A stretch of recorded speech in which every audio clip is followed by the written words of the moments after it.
Hello, everyone. Welcome. We're back. It's time to rank Nintendo 64 games. My name is Jeff Gerstmann. We're back in the laboratory. And it's time to revisit some of these 64-bit cartridges. Of course, if you want to support the science, which I greatly appreciate, head over to jeff.zone. If you join the advisory panel, you can even suggest games yourself for this very video series. But, you know, hurry up. We only have 270-something games left to rank here. So we're making our way through the N64 list with 21 games ranked.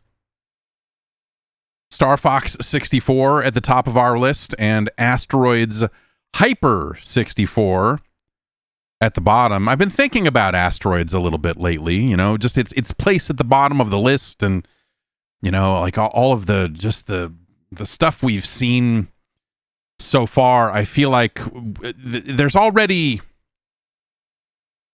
the games we've played so far, I feel like have already kind of recontextualized or kind of grounded me in the reality of the Nintendo 64.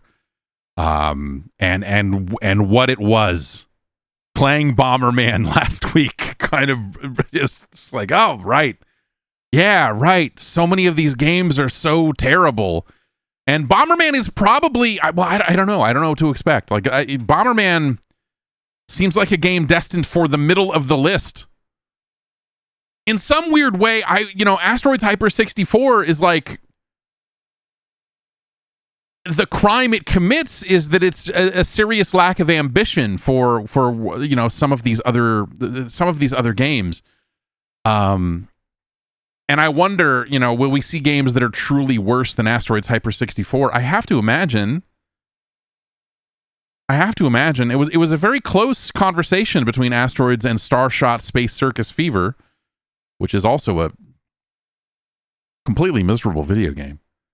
And so I wonder, you know, like as we kind of fill this list out, you know, the games that we're talking about now as if they are criminal acts, your Rat Attacks and your Bomberman 64s, are those going to be reflected in the final rankings near the bottom of the list the way that they feel right now, scientifically speaking?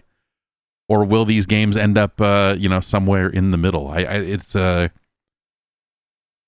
It's an intriguing journey already, and now let's carry it forward. Let's keep going.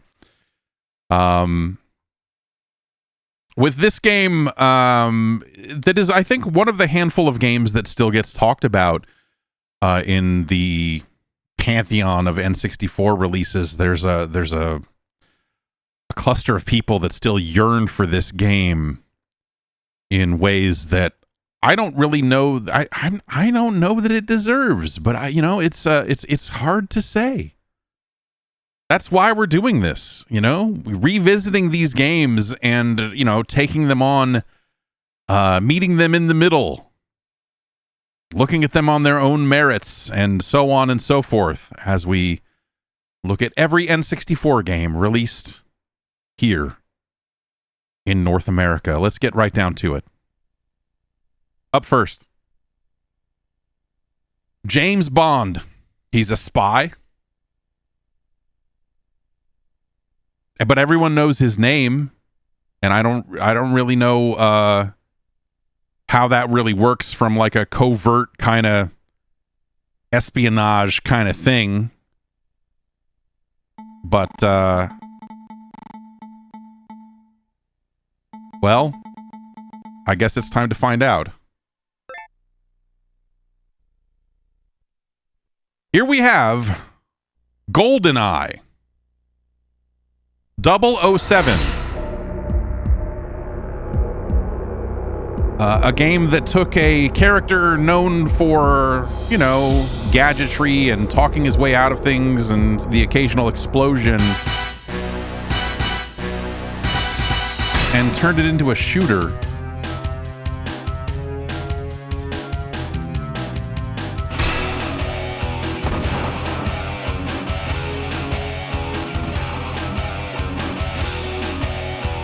It's a pretty good recreation of the Bond thing there. That's what they officially call that, right? The Bond thing? Oh, yeah. Hey, you know, these are a lot better than the WCW versus NWO World Tour faces.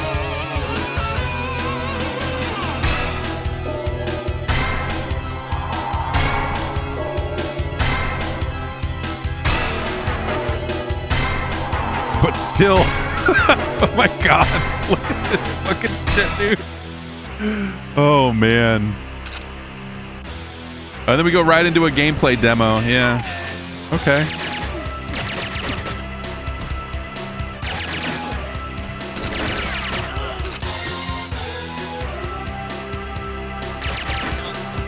You know what? We don't need to see it. We don't need to see what they're doing. We can do plenty of murdering on our own. Let's pick this one. This is where Destiny got it from. All of your cursor UI. All of it came from right here. It's James Bond's fault.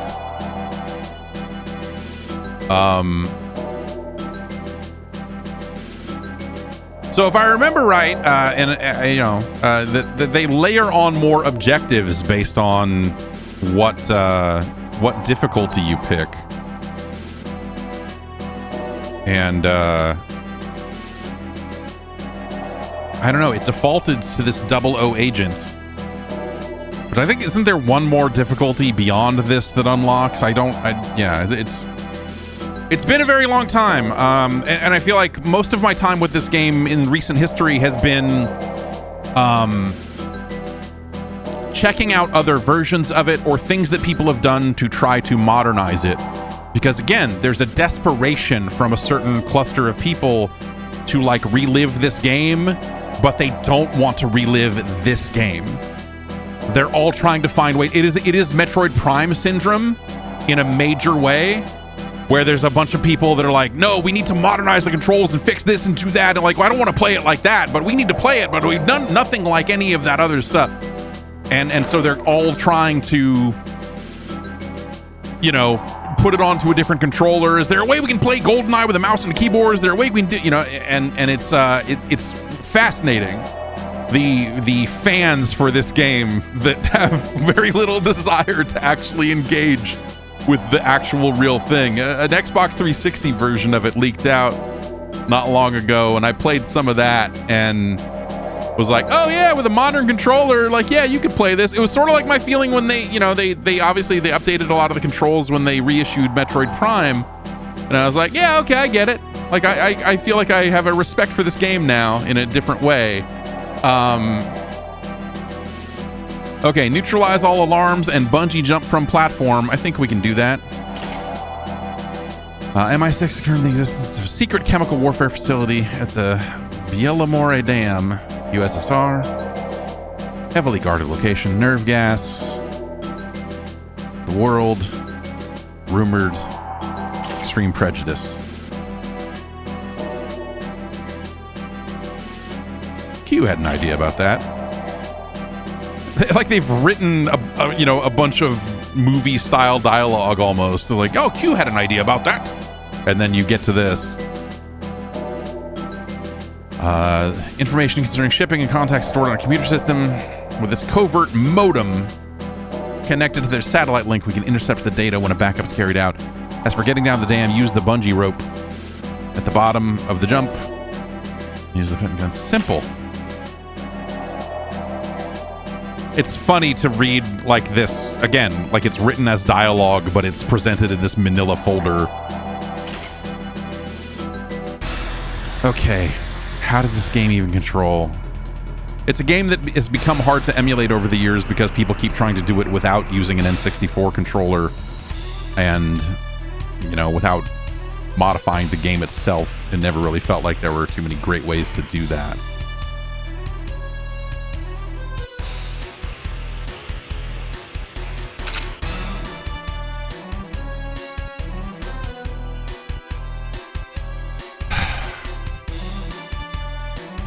So this is, you know, this comes from an era before they had really done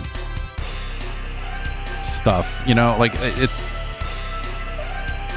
Left and right on the analog stick turn, forward and back move you forward and back, and then you use the C buttons to move, to strafe left and right, and also to look up and down. And I wonder, you know, I feel like this would definitely be easier if we put all of the movement on C and all of the aiming on the stick. Like, that feels right to me. But I can't remember if when I played this originally, I probably just stuck with the original controls.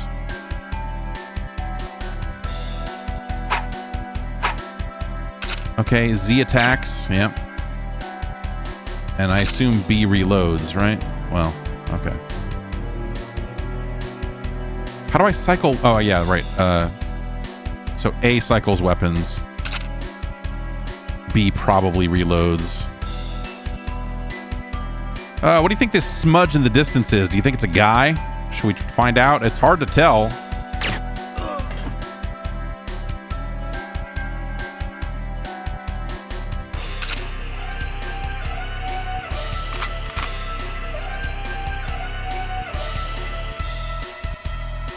This like pretty ripping soundtrack,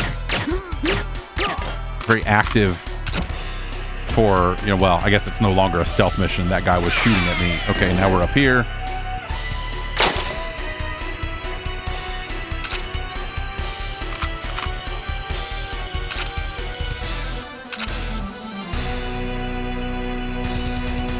Oh, that guy's down there. Okay, let's deal with him first. It's very awkward. You know, they're trying to do stuff here with, you know, by having you automatically look down the stairs, look up and down the stairs when you get near them. And like, that's a great, that worked perfectly right there. That's a great system right there. But there are some systems, some situations where it tries to cheat before you think it should, like that. Like, why? Okay, I don't want to go up these stairs. I'm trying to snipe these guys, but okay.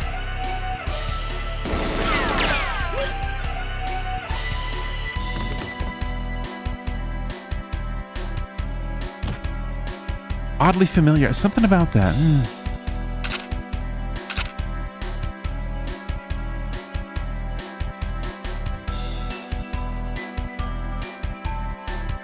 But like, there's kind of a lot, you know, like you can lean in this game. You know, like I can. So when I'm aiming down sights, to use to coin a phrase, I can use left and right C to kind of actually peek out. And like, so it's like they really, when you think about other first-person shooters of the era on PC or otherwise, they weren't doing this. They just weren't doing this.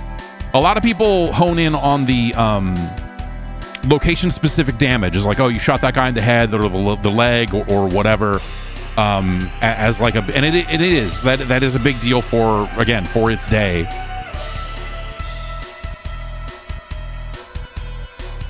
But I think that there's like kind of a lot going on here.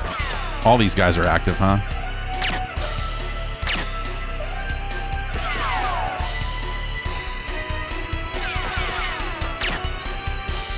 Sniper rifle's kind of a tricky thing to put in an N64 game, because look at this. What the, you know, like, what are we doing? What am I shooting at?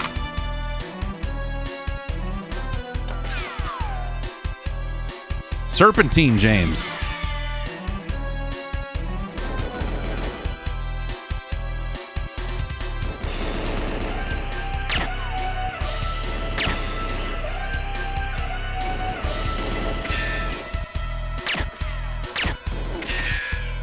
And again, like, this looks terrible. Like, you know, just the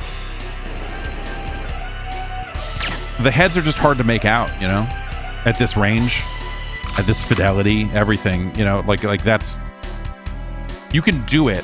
And it's cool that they did it. I don't know, like, it's cool that you have the option, right? Like, this one's less bad. This guy's not quite as far away and, you know, all of that, but it's still, you're just kind of shooting at a smudge in the distance.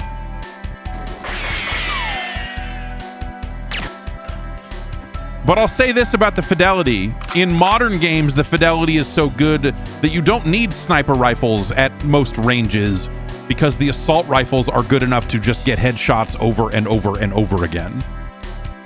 You know what I mean?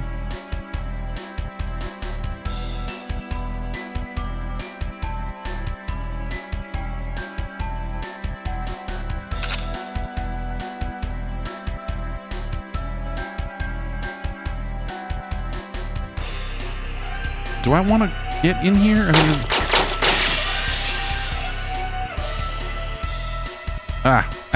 okay, let's try to look at the ground. There is a staircase inside.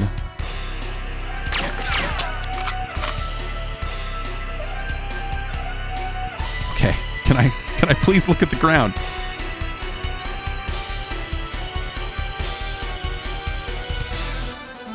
Okay, it just leads down here.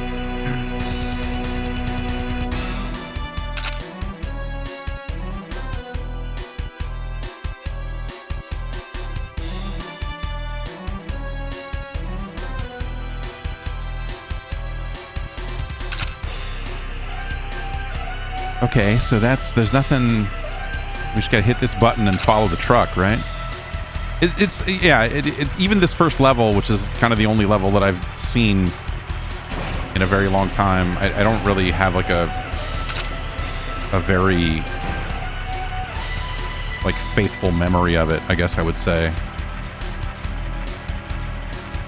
Oh, do I have to open? Yeah, okay. Don't mind me, bad guys in the truck. I'll get the door for you.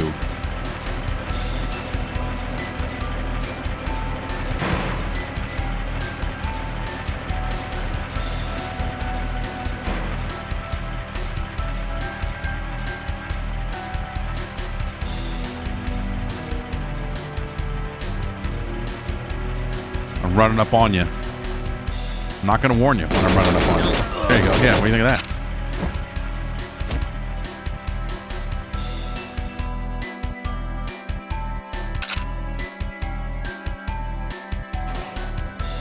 Someone just get out of the truck now, or is that truck just...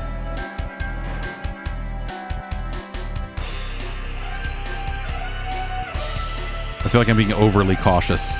But again, like the controls take a little getting used to, you know? Okay, so no one got out of that truck. This is where they came up with the idea for automated trucks. Not a lot of people know that. What's up?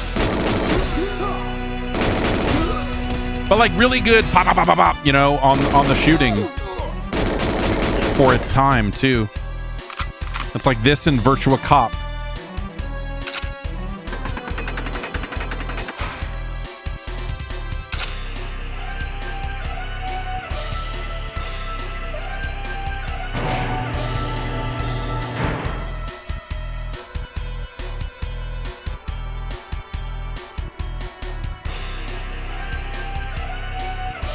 This is one of those things that if I was playing on a different difficulty, that did something, right?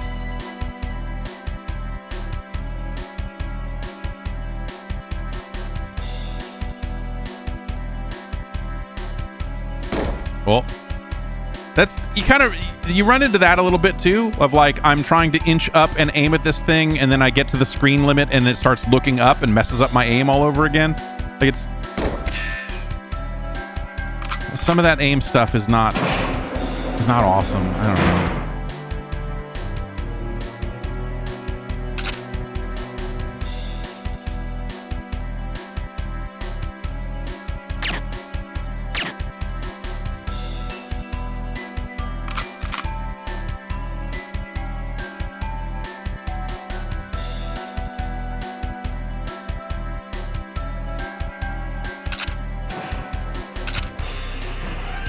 Oh, I got the other pistol.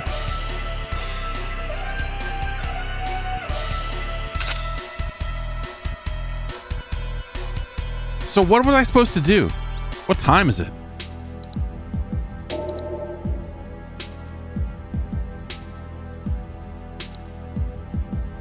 Neutralize all alarms and bungee jump from platform.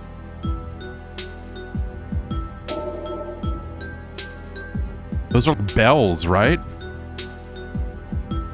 Like the alarms look like bells. Like if I was like, you know, like in this game, you shoot them. In Tony Hawk, you wall ride over them. But it's basically the same. It's these, yeah. Oh God, aim.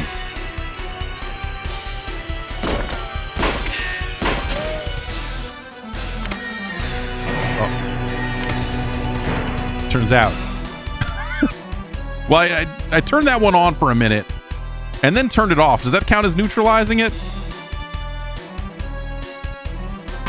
What's up? Oh, you as well.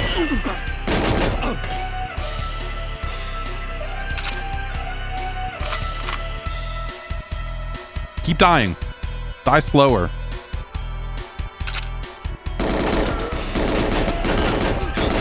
It has auto aim. It is not the most generous auto aim in the world for how quickly you're taking some of these corners and whatever else. Like, oh, you got a guy down there too, huh? All right.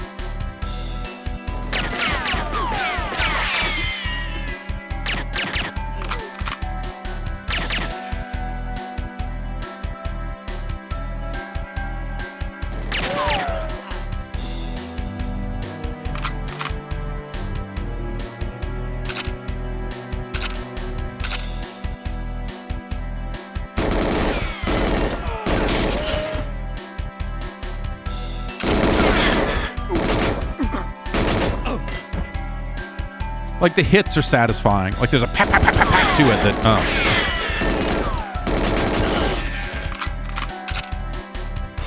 They did a good job of making, like, the act of shooting someone feel like movie-style cool. So this is just like an alternate, like, I can go back up and this is just another one of those silos or whatever along the dam, but I don't... I guess my question is, like, did I run past a bunch of fucking alarms and I need to go back a bunch, or what? Because it's not like, you know, shooting them doesn't seem to actually do anything.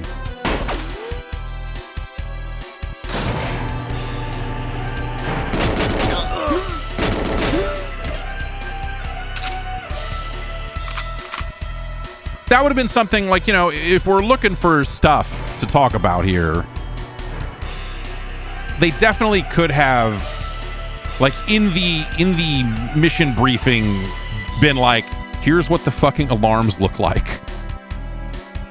You know? Like, hey, you need to neutralize the alarms, and here's what they look like.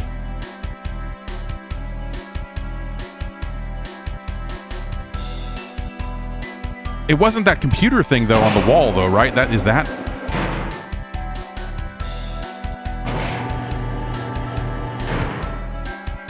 Can I even go all the way back this way? Yeah, okay. So that was...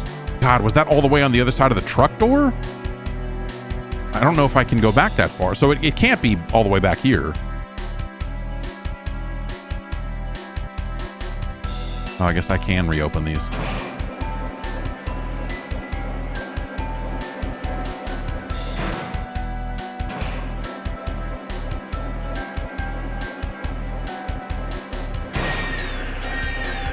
Okay, apparently we've raised an alarm.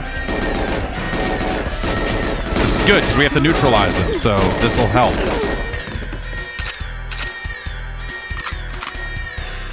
Where was it? It was... No, have we gone back too far? We've gone back too far.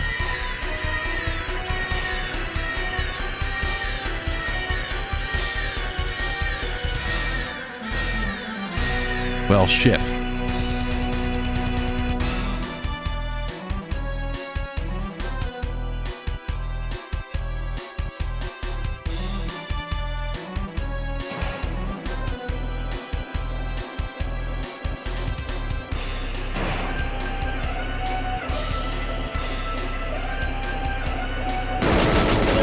Fuck that guy come from?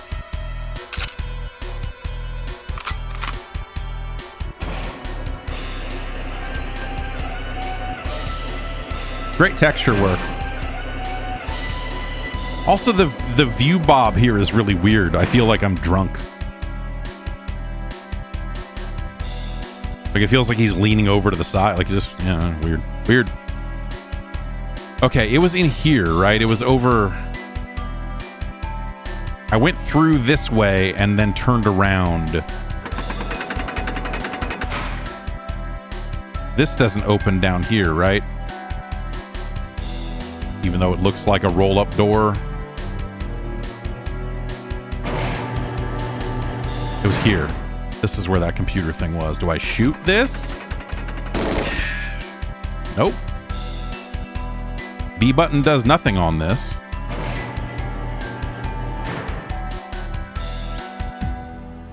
It's getting late. Yeah, I don't...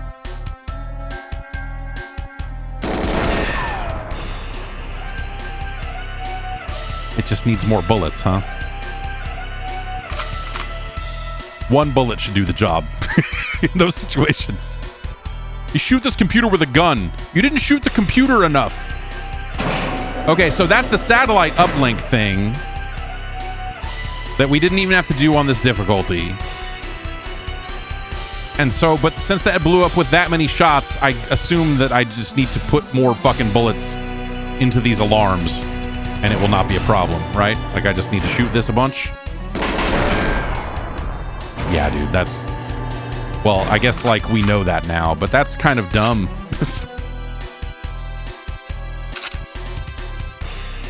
You run faster with your pistol out. Everyone knows that.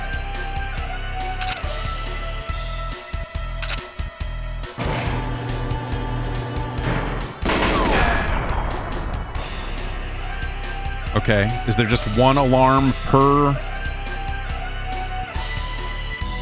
Let's find out. Let's go see and shoot a probable third one here. Hey, what's up? I'm just like down here. You're not a very good guard. I don't know if anyone's ever told you that.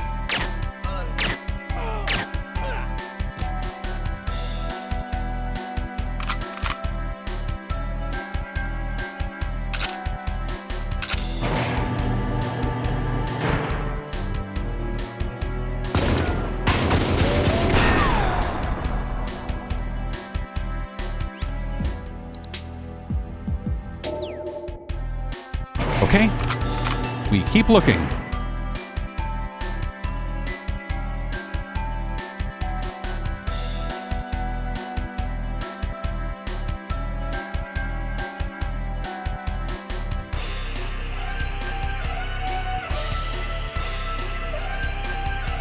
Just a nice little area out here. You know, some fishing.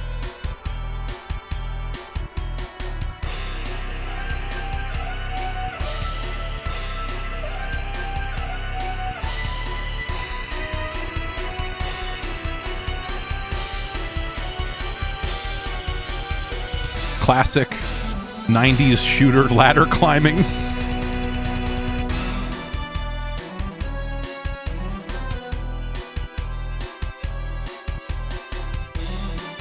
This is where I go when I'm done, right? Like we bungee jump off the bridge or whatever. I think you just walk up to that spot and the level ends, right? You know, or you hit a button and go, right? It's not like some big... I don't remember it being some big gameplay thing.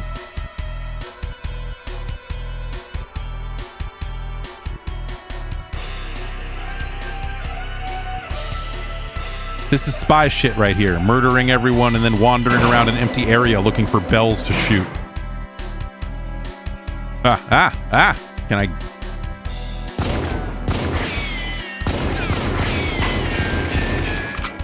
This is just hitting the fence, isn't it? Oh no, there we go. Okay, great. Super spot. I'm the world's best espionagist.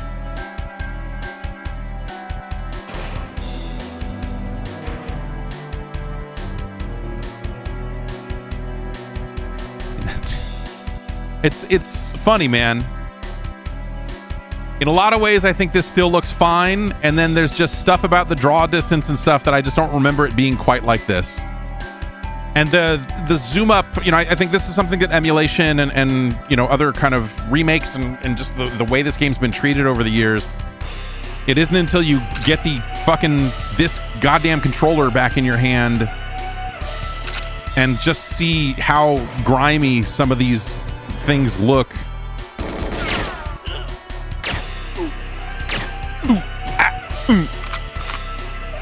They're like, oh right, no, this is even Perfect Dark to an extent. I think, you know, makes it easy to forget how this game looked.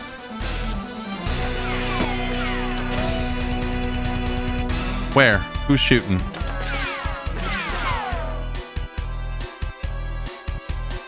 Well, I hope that that wasn't me just falling to my death. Okay, good.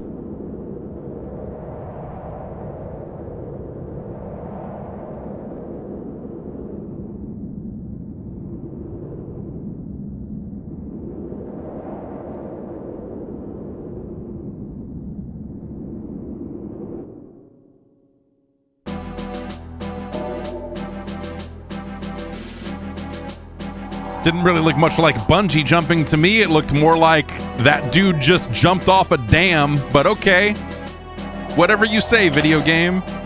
That's the, yeah, target time. 20 minutes, 19 seconds. Nailed it. Head hits. Head hits. Imagine an alternate world where we always just called them head hits. Head hits. Double kill. Head hit.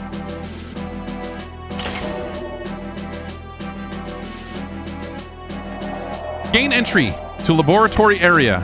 Contact double agent. Rendezvous with 006. Destroy all tanks in the bottling room. And minimize scientist casualties.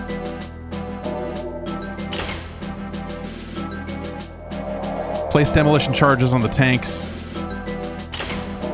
Okay, thank you. I'm glad I wrote that. I read that because otherwise I would just be shooting them. Non-military personnel should be disregarded. Don't forget to contact our double agent scientist before you leave and warn him to get out. He'll provide you with a decoder for the final security door. There are no women or casinos for 1,000 miles, 007, so even you will be able to concentrate on this mission. The bombs will be armed as soon as the last one is set. Okay.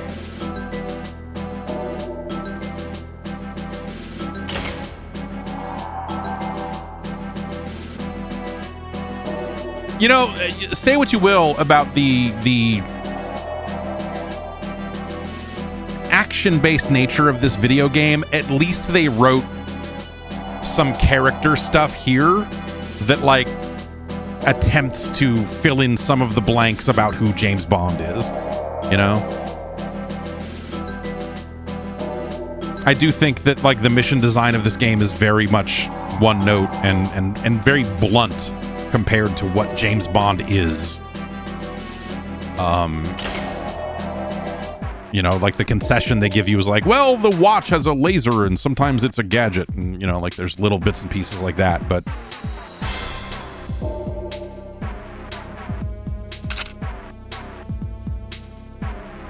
oh, it's auto crouch. I was like, I like that they start a mission by saying like, hey man, do you know what the crouch button is?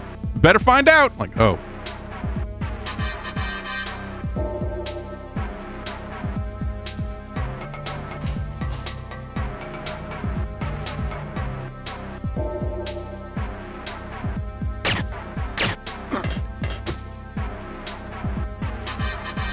That guy pissing.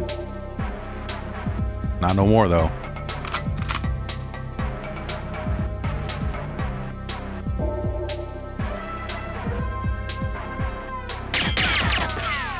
All right, we're not shooting any grates out. Bow, bow.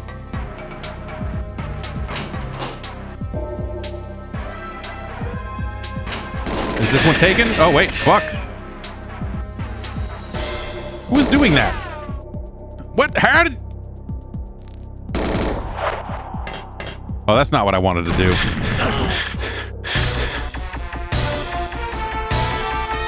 I was trying to switch to my chop and hit him, but yep. Dead in the bathroom. Clipping through a wall. Hey, you know, we minimize... I mean, hey, listen, 1 out of 5 ain't bad.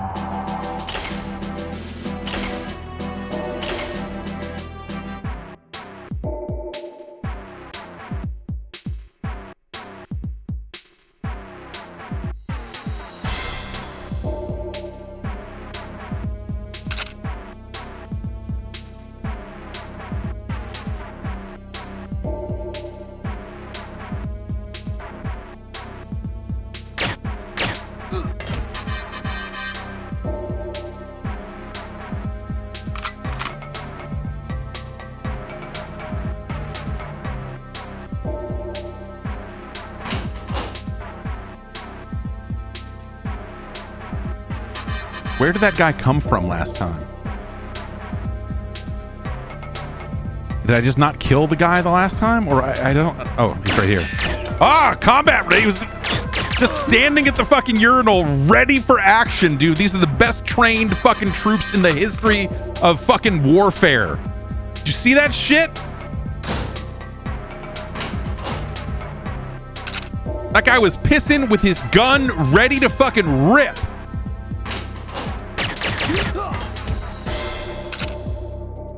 That guy, however, an absolute idiot.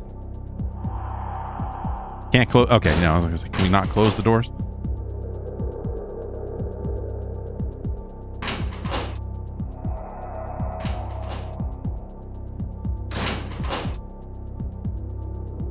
It's a weird. This is a weird room here.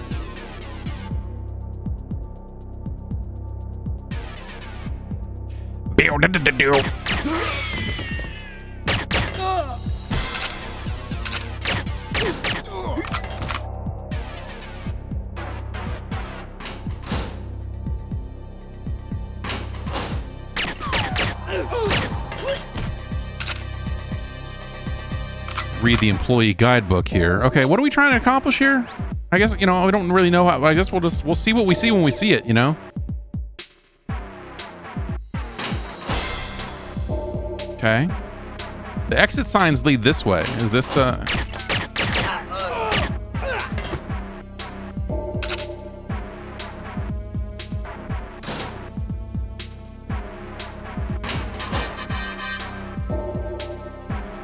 Okay. All right, we've looped back around. We killed a few guys over this way. Got some armor.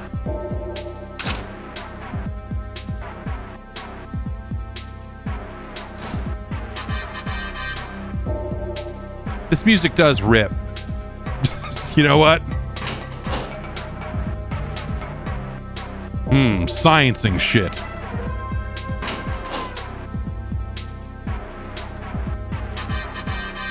Okay, so that's led us back around through here.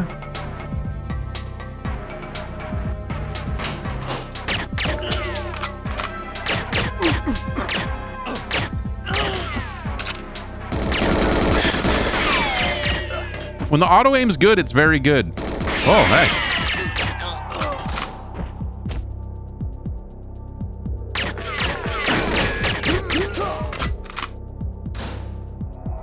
Like, it lets you get away with some pretty sloppy shit. You know, you just aim in their general direction with the pistol and just hope for the best, and it actually works out. Okay, so we need to get access to this room. I don't think, you know, we haven't... Upstairs is where the bathroom was.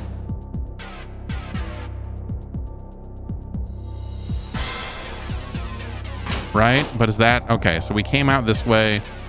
We went down here. We killed all the guys that way. We fucked around, wandering around here. Okay. Good.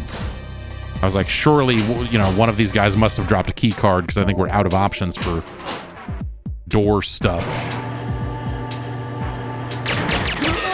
That guy just jumped. Some fucking Call of Duty shit right there.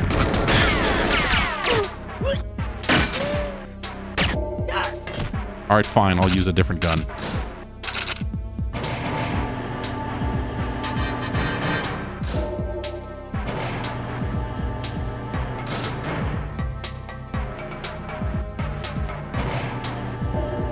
Am I activating it open and close? I don't know what I'm supposed to... Oh, was it that door?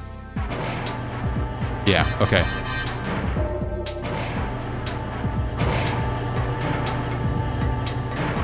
All right. Now we can get in here. And now we can go here.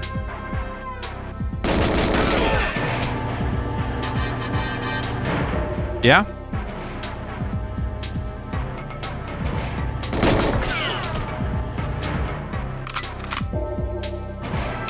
Compared to the toilet guy, these guys are real letdowns. None of these open, right? It's just not that kind of game.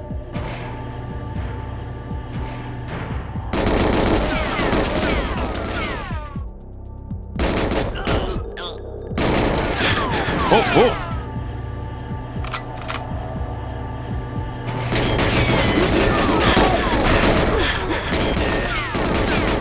Getting knocked around like a pinball.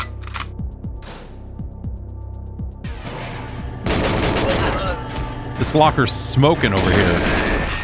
Why do these lockers explode? You know what? Best not to ask. All right, we didn't shoot that scientist. So I'm going to say that's good.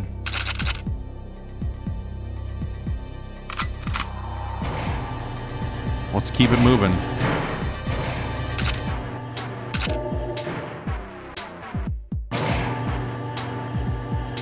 Radioactive sign on the door. What do we got here? We need to contact a double agent. We need to get to the bottling room and destroy all the tanks by putting bombs on them.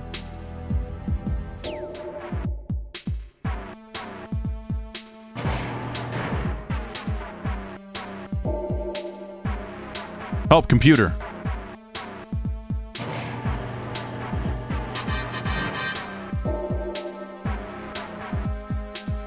Hey, you know how any of this shit works? All right, maybe this is an objective for a harder difficulty setting.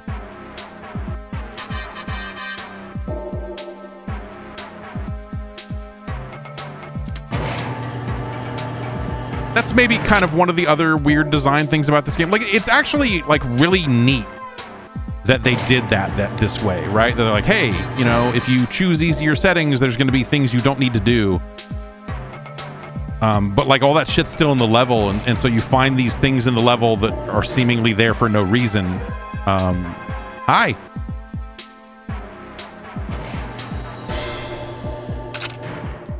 You'll need this decoder to open the bottling room door. Thank you, Dr. Coke.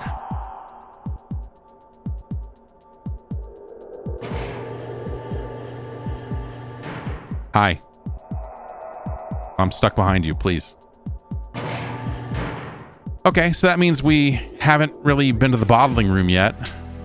We contacted that guy. We have not made our way into the lab area. We have not seen 006.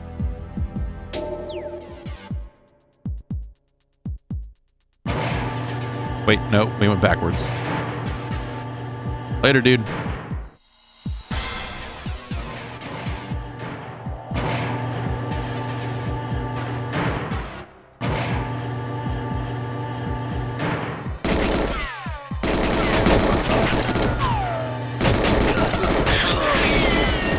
Kind of hard to shoot guys when half of their body's inside a wall. Oh my god!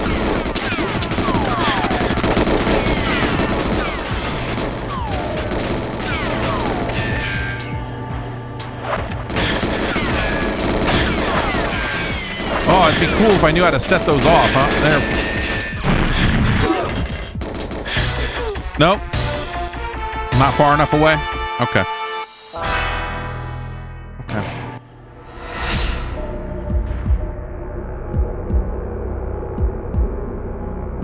So sleepy. So sleepy.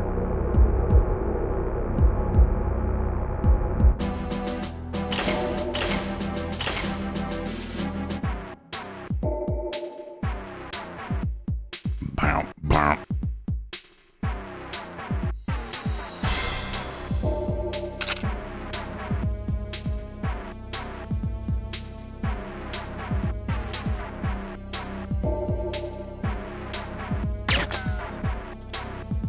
Fuck.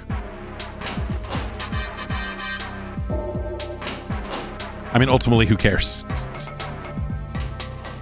It's not like this is actually a stealth game.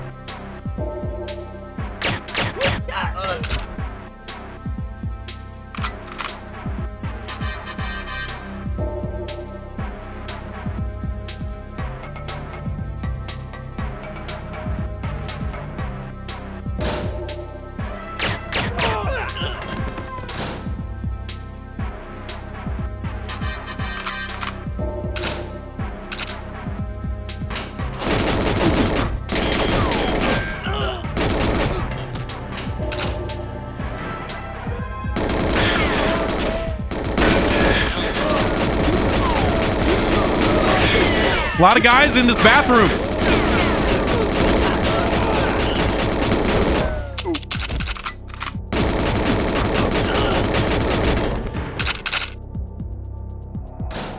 All of a sudden.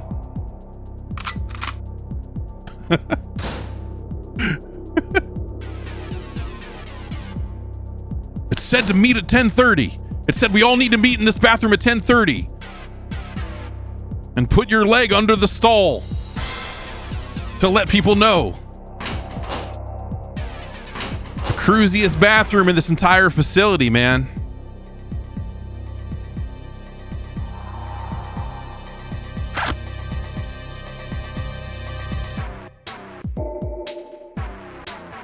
Okay, so so your weapons are place mine. The fucking rolls, man, are so funny. Like, they're so slow, but they're amazing.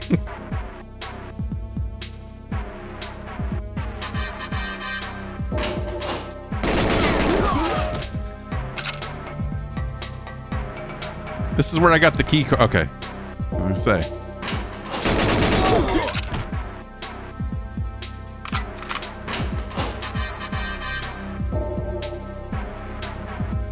Should we make sure there's nobody weird down here before I start playing around with the security doors? Okay, I think we're good. We're gonna open this one first so that we can open the other door. Hello. Oh. You guys heard all the commotion? Okay, yeah, you guys were there for bathroom time.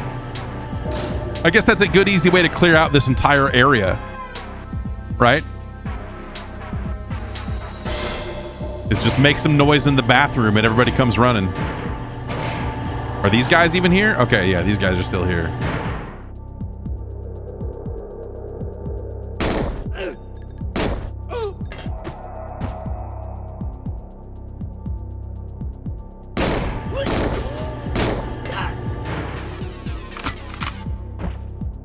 Spy shit.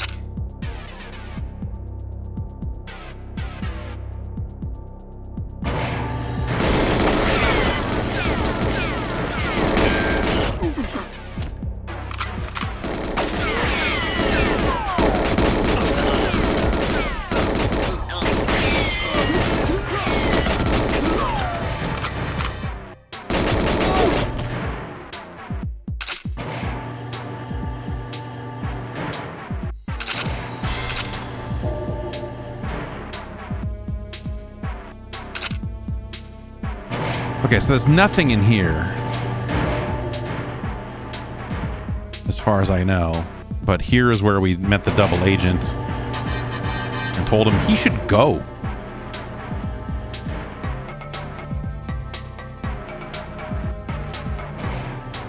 The dialogue is so messy, just like big giant text at the top of the screen.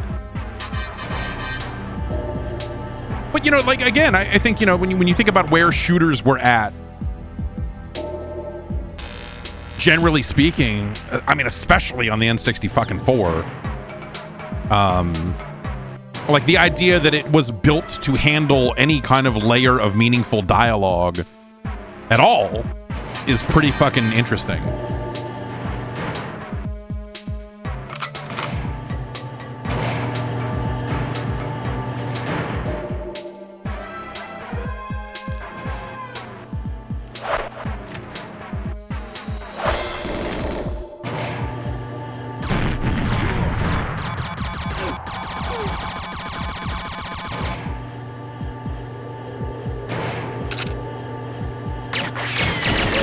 Great.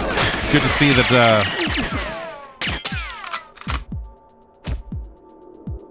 well, I don't know. There was only 2 of them. Maybe that's good.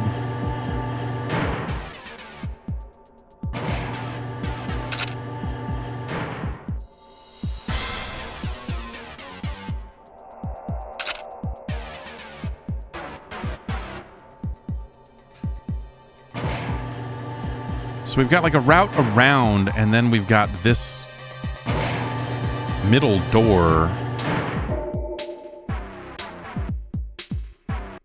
I wonder if these computers probably do something. This guy'll see me through the window, right? Hi.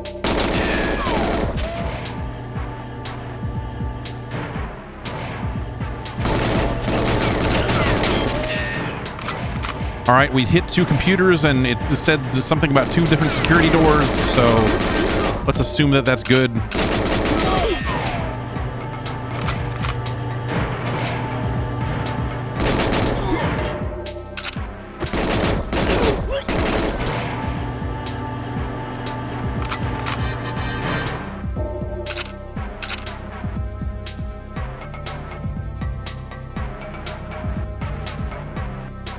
Can I only open one at a time? Is that the...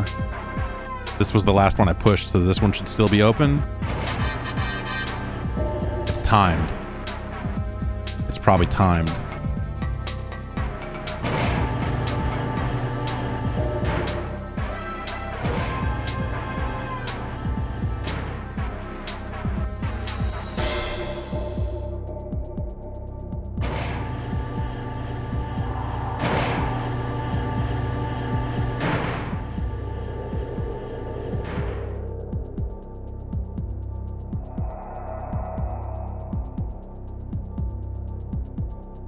These guys are scientists, right? Yeah, okay.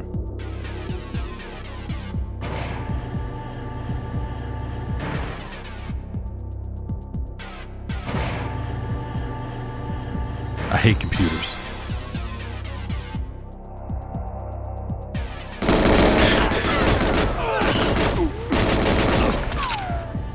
Bang up job, boys.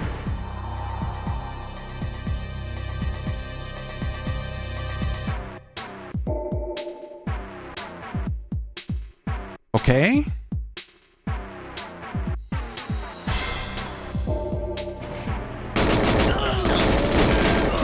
It's like, that's a weird situation where it was automatically looking up and then that guy crouched. And so I had to aim and then aim down as far as it would let me go, which was not very far, but I was still able to hit him at least. Okay. Is this just a room with nothing in it and some dudes and...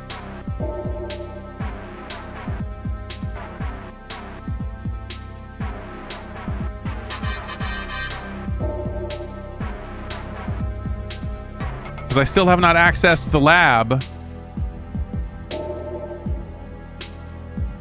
and I don't know that this is necessarily the bottling room. It doesn't look like.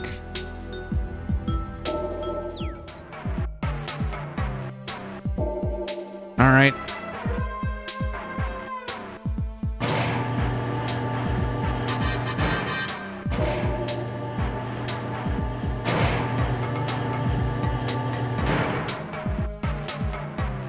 So many double doors in this game, you'd think that they were hiding load times.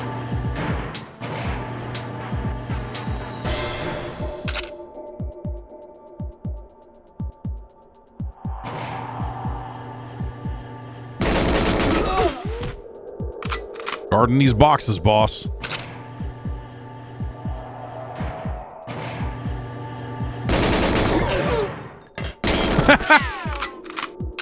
Combat roll animation into oh god I died animation. Some real Mortal Kombat shit right there.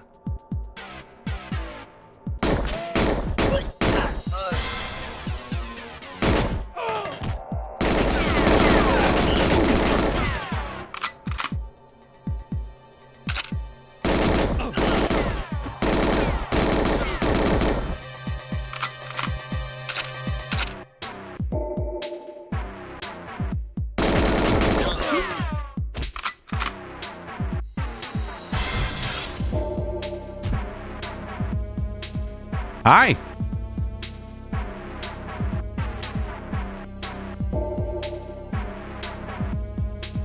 It's like this game paints scientists as weaselly fuckers with no loyalty. I don't know, are they being held there held here against their will? Because none of them try to grab a gun and be a hero. They're all just like, aye! You can go. All right.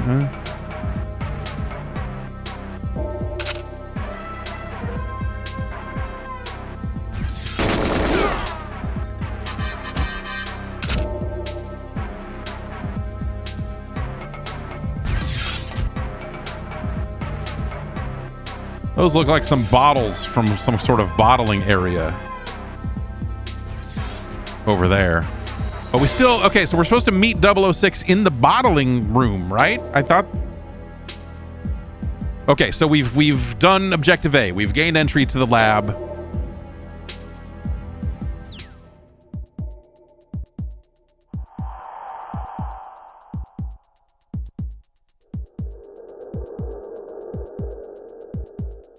Is this the final door that won't open until I've planted the explosives? He gave me the decoding thing. Do I need to wander around and hopefully find, like, it's in, like, that key card we found was basically invisible.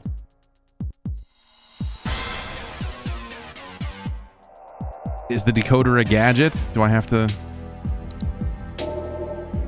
Okay. Man, I should get this watch looked at.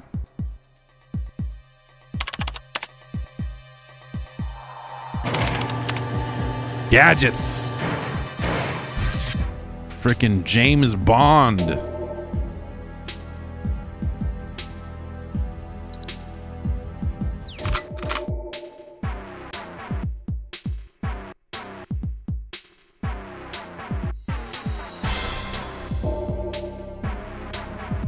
That looks like my guy. We're dressed the same. It's the default spyware, right? Spyware in the original sense. Excuse me. Excuse me, other good guy, who's definitely a good guy. Mr. Is it Trevelyan? You seem like a good chap. A solid bloke. See? For England.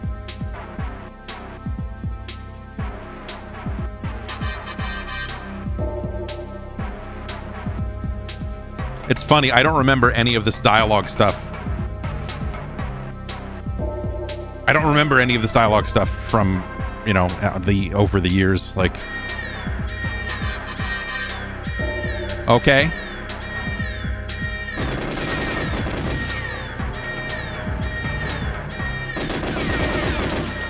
Oh, there's a lot of guys up there.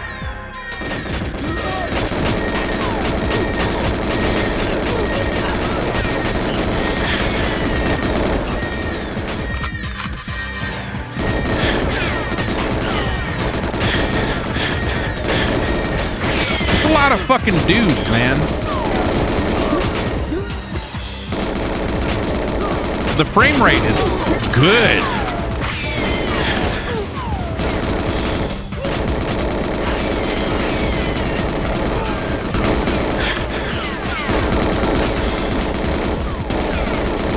Like, here's an empty room with no cover and a fucking zillion fucking dudes. Like, like what the fuck?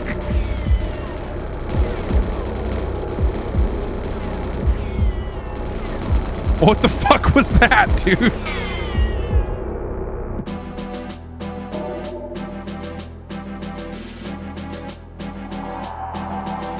Do I need to use the remote mines to blow up the tanks? I thought it talked about planting bombs and having timers and stuff, but I didn't see I didn't see a spot where it was like, push B to plant bomb. You have to use the remote mines? That's terrible.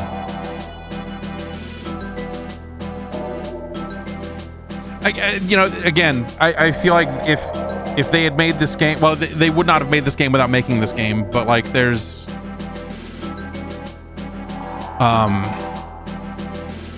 aspect of this game that I think would have benefited from some of the things that people came up with in the years that followed. Like, here's a, you know, a little outline of like, here's where you're gonna walk up and put the bomb. Here's where you're gonna walk up and plant this thing. Like, just a little bit of here's where the bomb goes, mixed with like, you know, hey, you don't need to go in your inventory and pull out the door decoder. Just walk up to the thing and push B.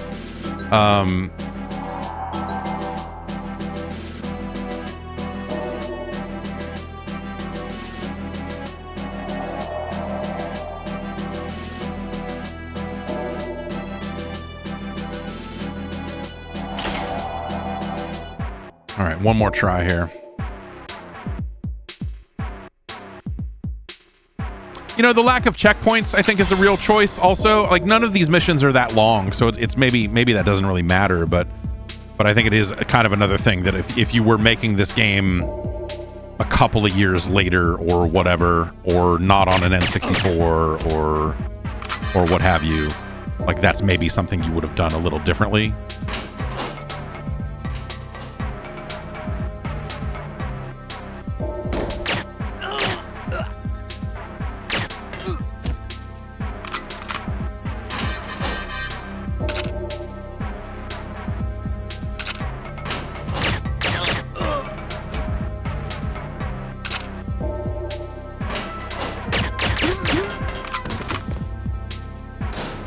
It's like, does the game just store a bunch of guys here for when it needs to spawn them later in some later conflicts? It's like, it's just a bunch of dudes in the bathroom. Like, you're almost better off going loud in the bathroom because it dragged all those guys up there and made the next part take way less time because we were not doing this, you know?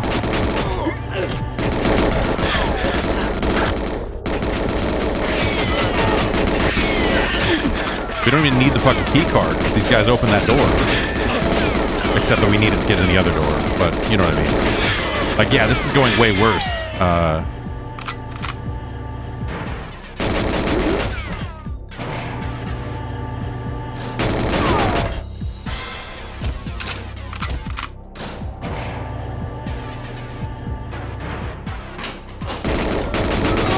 They call that sequence breaking.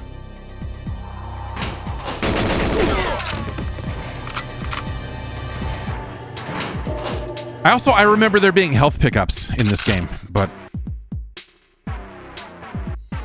maybe I'm just high.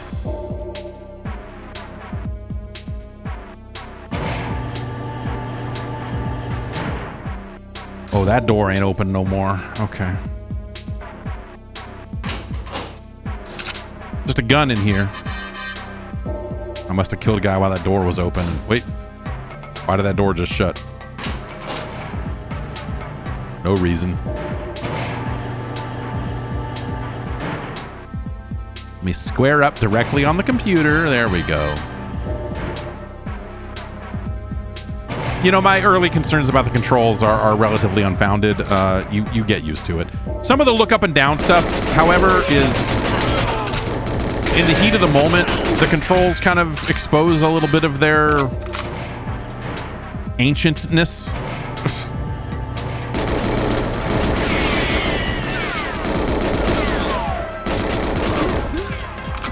It's a funny mix. Like, the controls in this game are a really funny mix because you have all of this precise, like, okay, dial it in, aim this fucking gun, get this headshot. Like, you have this shit, and then, like, 20 guys running through a door, and you just need to unload into them. You just need to, like, fucking pump them full of bullets. And there is no time.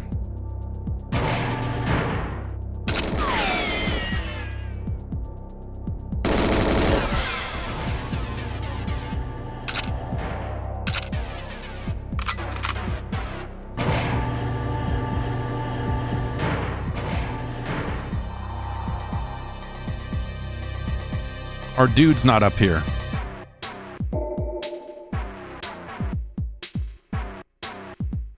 Are you the dude? You weren't the dude. Is our dude magically in the other room?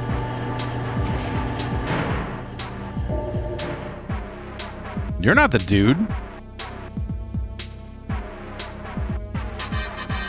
What are you wearing, man? Why are you? All right, whatever.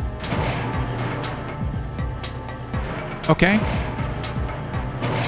So that dude isn't guaranteed to be in the same place every time, which is kind of interesting.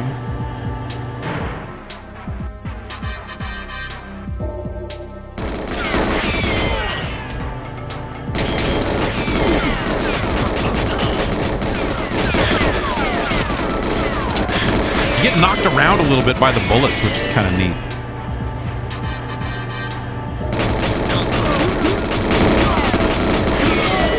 Scientist running around through the middle of all this shit. Get out of the fucking way, stupid.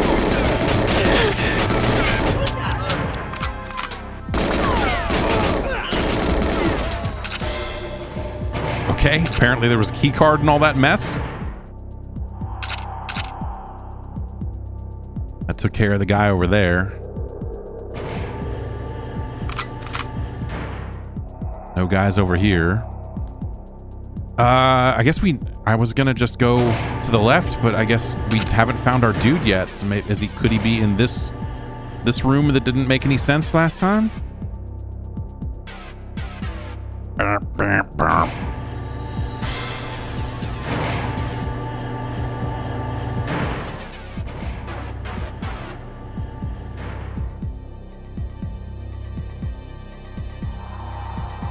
Oh, stop it.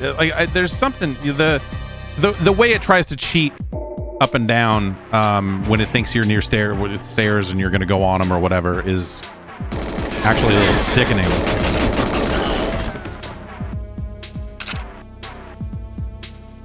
This game is just a little... There. Okay, yeah. Dude, go. Yes, I know. You have the face of the guy. It's you. From the game. Good. Great.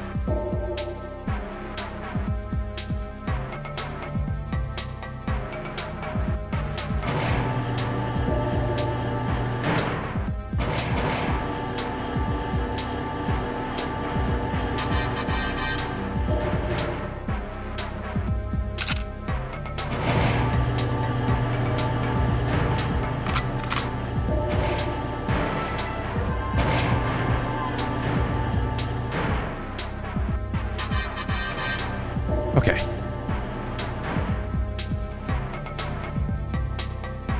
I have a grenade.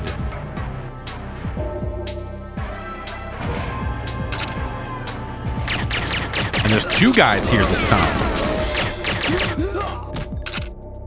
It's cool that there's some amount of variability, like even just like run to run, right? That the scientist isn't always in the same place. Again, not, you know, it's the sort of stuff that I think we take for granted in a lot of modern games that, like, you didn't see a lot of that out of shooters, especially. You know, it was just like, this guy is standing here to do this expository thing, and that's all he's doing.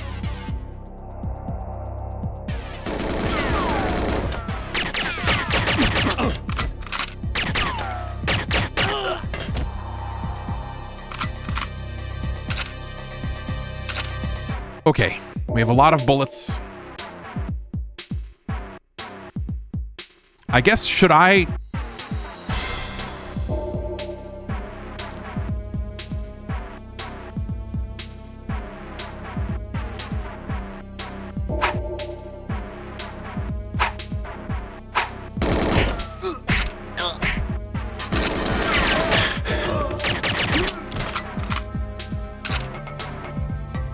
God damn it.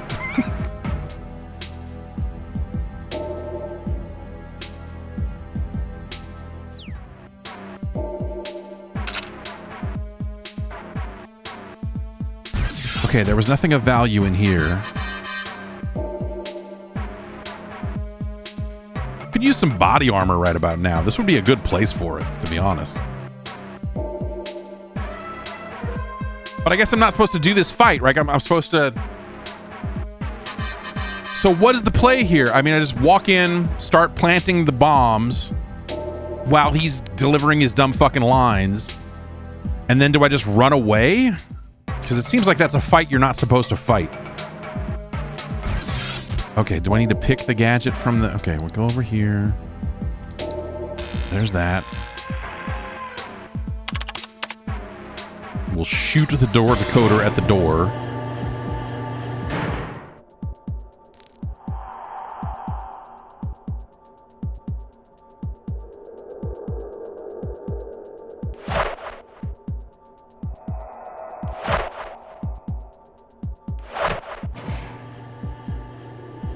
He's like, come over here. I want to talk to you about England.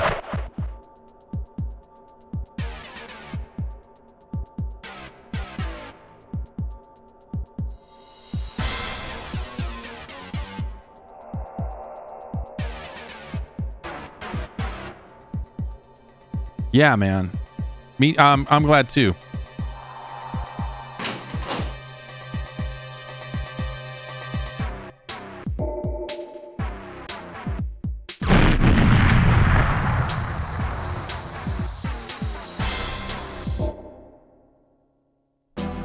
Oh, fuck. What the Dude, fuck this game.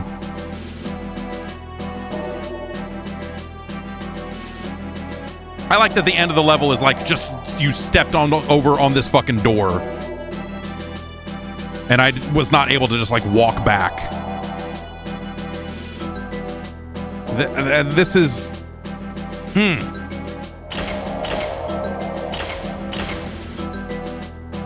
I guess we can't really do anything with the other option here. It's a game that would have benefited from bots, but you know, most things do.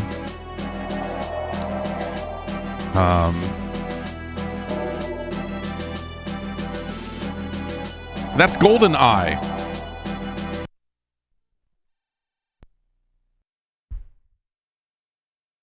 Perfect Dark, I remember being like, in some ways less interesting as a, I mean, we'll get there, right? But Perfect Dark being maybe a little bit less interesting as a campaign because it didn't have that attachment to the license, you know? But like they do a lot of fucking insane shit in that campaign. And then the multiplayer just being like, we're cramming everything in here. You're like, yeah, it turns out people like that multiplayer we did for the Bond game, so let's cram that full. I didn't end. Yeah, well, whatever. We'll get to Perfect Dark some other day. But I played through the entirety of the Perfect Dark campaign inside of a bar in Seattle, like a couple of months before the game was out, at a Nintendo event. Like people were drinking, and they just had the game set up there. And so I just sat there instead of drinking and played through the entirety of the fucking game. Like, whoops.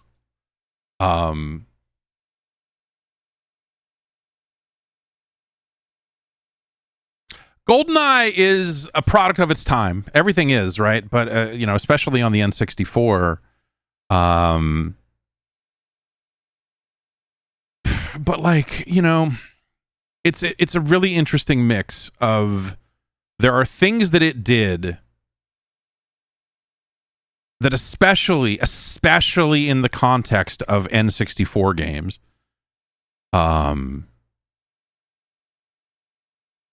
hadn't been done, you know? Like, this is the game, like, this is the primary game that led to all of those way worse first-person shooters on the N64. And I think that that's important. And that's ultimately, I mean, you know, like why it scored so well back then is because we were ranking these games in the context of what else was available on the same console at that time. You know, the standards of the N64 have never been especially high. I think we're finding that out week to week, right? And so in that context, like, GoldenEye is like fucking incredible. Today, though, removed from a little bit of that context, it's a game that hasn't aged especially well. Part of that is because standards have changed for control and a lot of this. And GoldenEye does offer, it is maybe the first, we'd have to check, but like, to me, like, GoldenEye is the first-person shooter on console I can remember being like, we've got like a bunch of different control schemes in here because we know this shit is crazy and no one has really figured it out yet. You know, before there was bumper jumper or whatever else, you had, what if you played GoldenEye with 2 sticks, you maniac? What if, you know, like all of the other insane shit that they put into that, right? Like they anticipated that, like, this is kind of crazy to play. And I'm sure over the dev team, they probably had different people that wanted it different ways. And I think that that's cool. I don't know. Like, there's no two ways about it. Like, especially for something that hadn't really been locked in on console yet.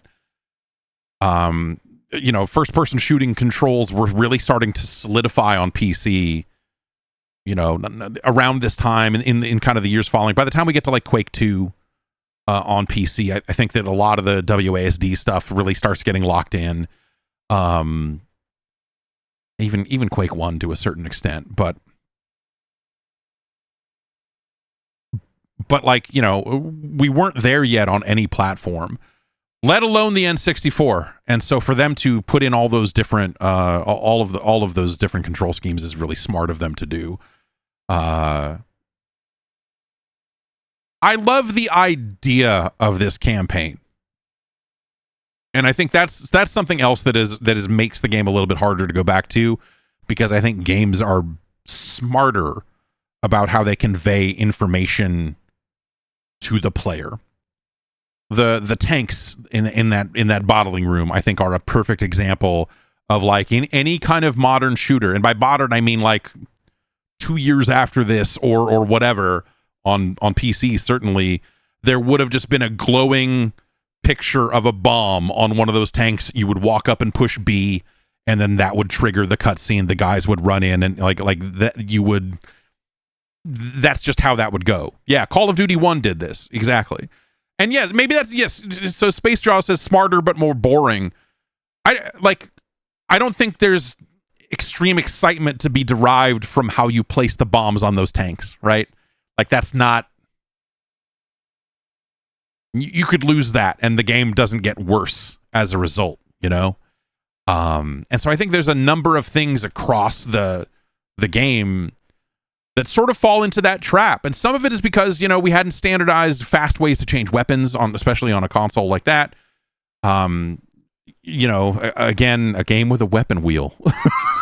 a weapon wheel that let you quickly choose your gadgets without having to pause, push to the right, scroll down, you know, like there's little bits and pieces like that obviously we would get away from in the years that followed. And, you know, we'd have more buttons on controllers to do it with and dual analog sticks. You know, there's just a bunch of shit that would change, you know, in the years that followed.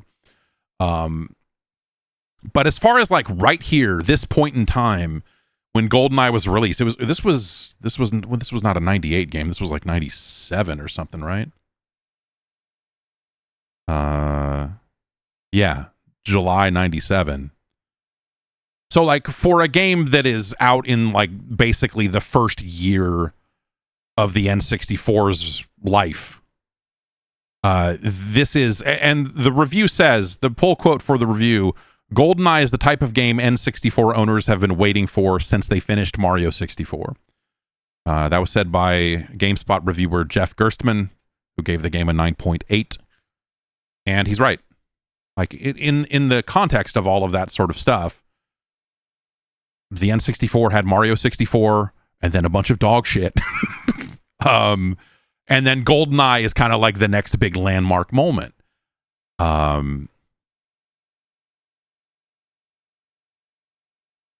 I think it's hard to go back to, for sure, but again, having spent the last several weeks playing some other N64 games, some of which came out years after GoldenEye, it is hard to deny what this game meant to the platform.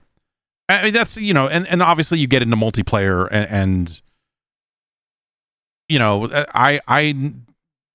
multiplayer is well made. It is not something that I had an amazing time playing. It had some neat ideas. I think I preferred Perfect Dark, but even by then, you're that many years later, you're in this, you know, once you're removed from the context argument of, like, you know, comparing it to other N64 games or whatever, like once you start thinking about the larger world of video games, the split screen multiplayer stuff is for kids, man. It's for people that didn't have other platforms and could not experience the larger world of games. That doesn't necessarily mean it's bad. I think the Perfect Dark multiplayer is really fucking neat.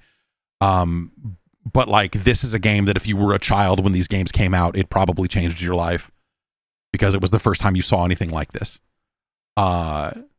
As someone who reviewed this game when it came out in 1997, as someone who was 20, this came out the day I was 21 when this game came out. I would be 22 the following day.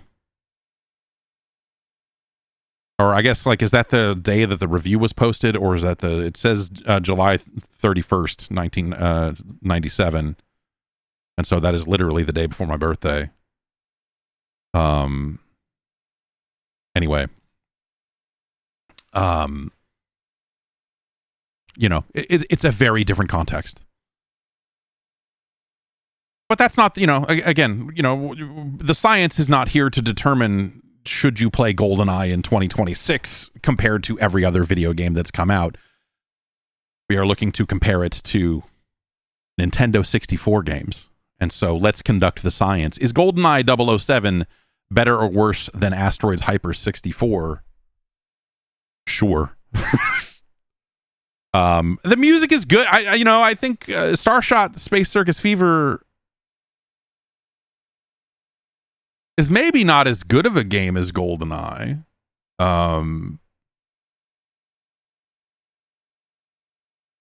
Music, some of the music I think stands toe to toe with it, but not the entire soundtrack.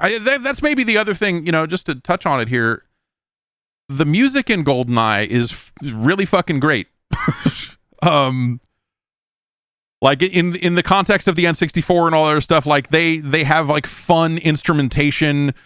The bow, like it fucking goes, man. It's really fucking nice. The pause music, I think, gets the lion's share of attention these days because it kind of became a TikTok thing for a while there.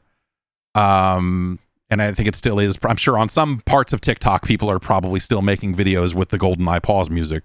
But and so that became the track that it mostly got spoken about in recent history. But like it's a really good chunk of music that isn't just like generic cinematic. It's not just like, hey, we have the Bond theme and then some fucking shit you would listen to while James Bond was crawling through a duct or whatever. So yeah, I think that the soundtrack is really nice. It's better overall. While I might take 10 Suns from Starshot individually over some, if not all, of the GoldenEye soundtrack. I don't know that I could say that GoldenEye is worse than Starshot. It's better than Milo's Astro Lanes. It's better than Tigger's Honey Hunt, but the speech in Tigger's Honey Hunt is better. Like, even though it's missing a lot of it, the toot-toot, I think, is a lot better than all the type of thing that's in GoldenEye. As far as adapting a license goes, I think that's important. GoldenEye adapts the license way better than Transformers Beast Wars Transmetal does. GoldenEye is better than Rat Attack. It's better than Power Rangers Lightspeed Rescue. Now imagine if every time you shot a guy it went yay, like if every time you hit a guy, if it just went yay, like that would make GoldenEye a better game. It's certainly better than Bomberman 64. Like, yeah, it's better than Tonic Trouble. It's better than Namco Museum 64. It's better than Madden. It's better than Big Mountain 2000. So again, if it had a little bit of a, it's cool, that would go a long way in GoldenEye. GoldenEye has some weapons in it. You're not getting bazookas out of cop car trunks. But I think it is a significantly better game than Fighting Force could ever hope to be. It's better than WCW versus NWO World Tour. It's certainly better than Toy Story 2. It's better than Cruisin' USA. Is GoldenEye 007 better or worse than Xena Warrior Princess: The Talisman of Fate?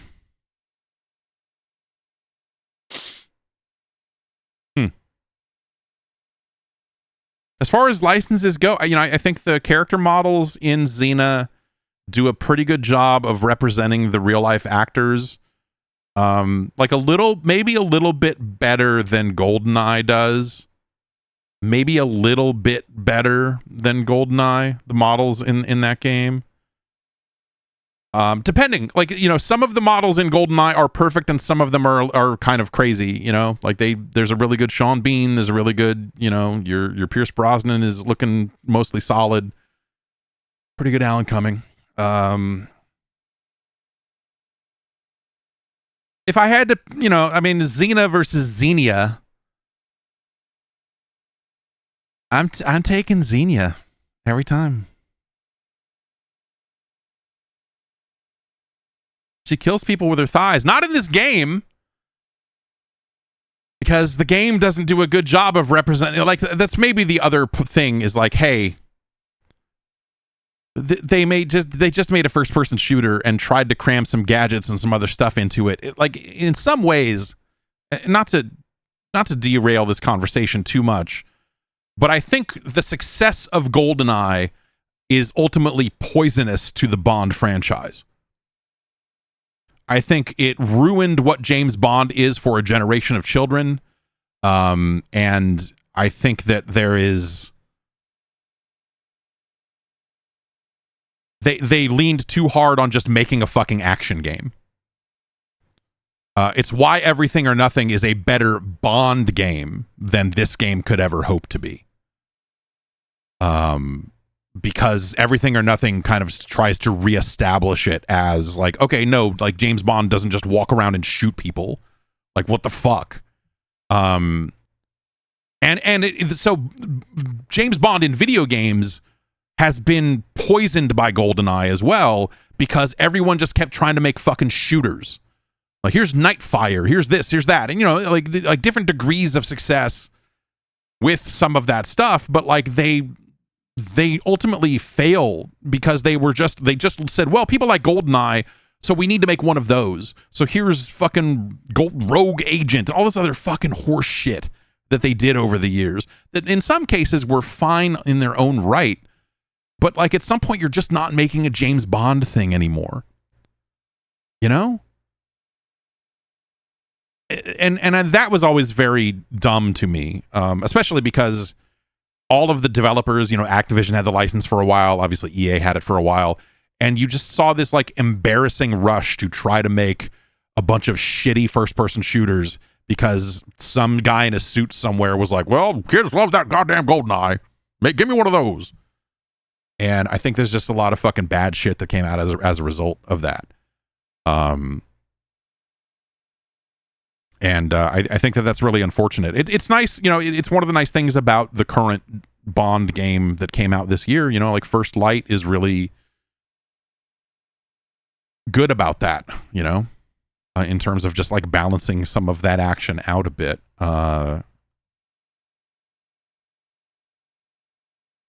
GoldenEye is better than NHL Breakaway 98. It's better than Doom 64. It's better than Forsaken 64. And it's fucking way better than Star Fox 64. Like, give me a fucking break. This is what I was talking about when I was like, hey, are these games going to end up in the middle of the list or not? Like Star Fox is not even...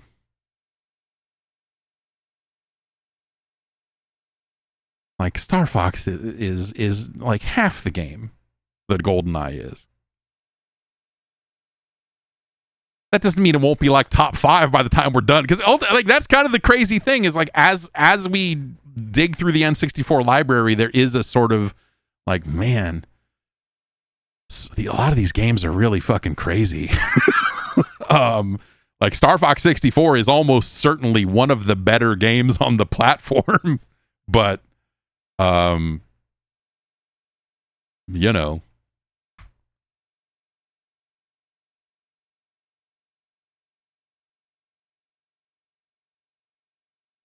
there you have it. A new number 1. It's a new record for GoldenEye 007. Let's move on. Boy Cowboy wanted to see the next game.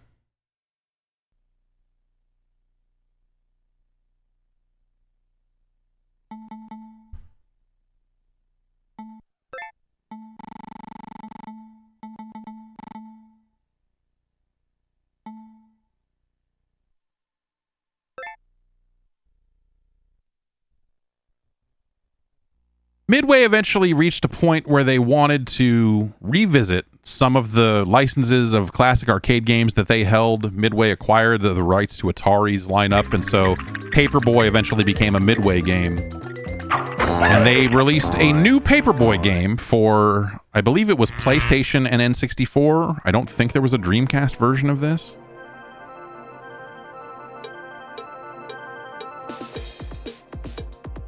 The cowbell here is really mocking me. Right on time.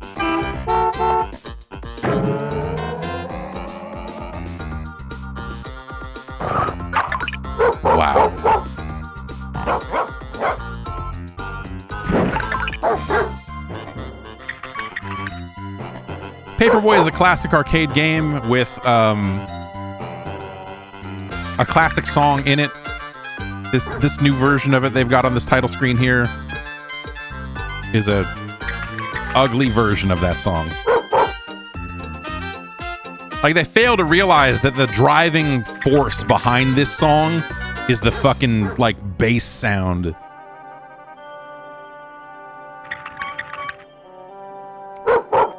All right, let's play Paperboy.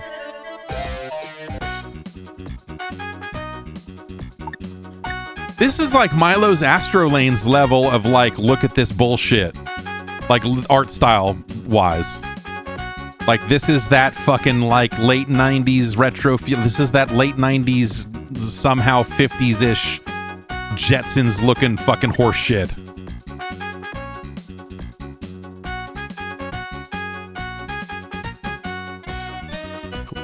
What is this garbage? Ooh, secret codes.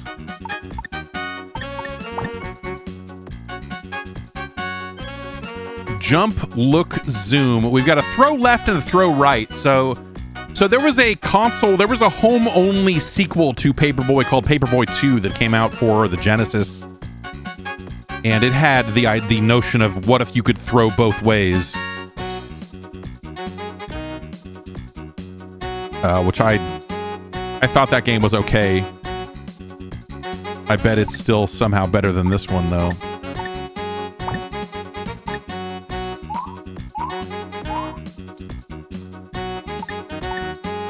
Paperboy 2 also had Paperboy and Paper Girl in it.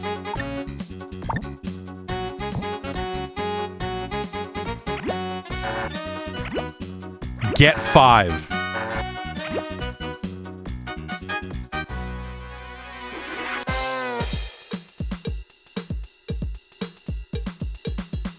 I hate this already, like, as a fan of Paperboy.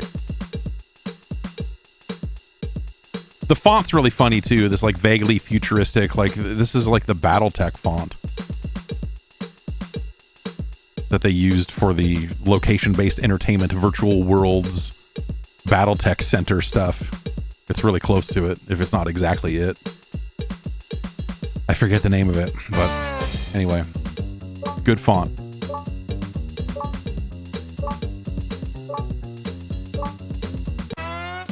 Yeah, is it just Futura Bold or something? Yeah. I don't know.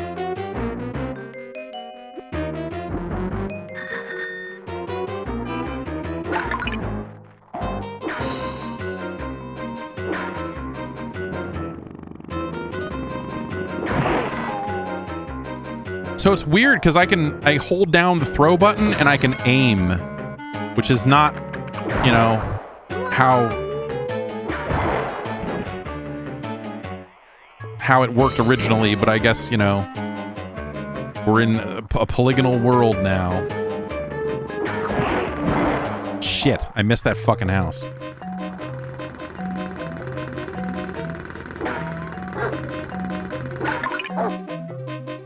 That dog got me. But I just get back on the bike and keep going. What is that? A star or something? Okay.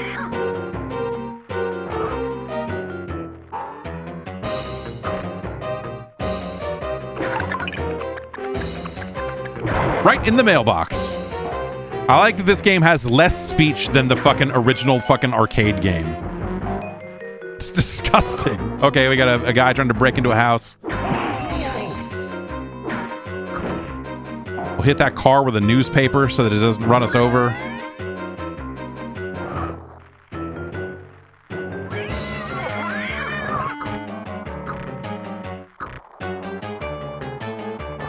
Oh, so I guess we'll just ride back, huh? Okay, so at least I'll get another shot at this house we missed last time. On our left. If we can get there in time. Oh. Nope, missed again. Fuck you. It's a hard out, Paperboy. It's a hard out. Like, the speech quality that is in here is somehow lower quality than the fucked up Atari speech synth.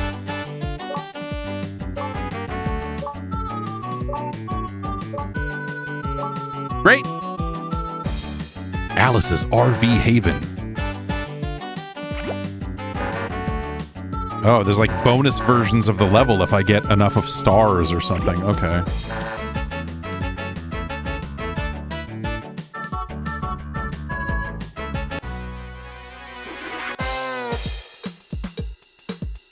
Every time the fucking cowbell kicks in, I get bummed out.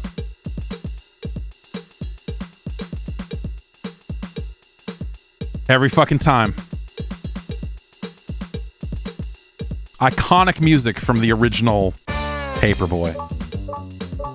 That they have they've taken the an identifiable characteristic of it and used it again, which is probably smart, but everything about this game is so much worse that it only serves to remind you, like, dude, you could be playing actual Paperboy. What if you were playing a fucking good video game instead of whatever the hell this is? That's right, fuck you.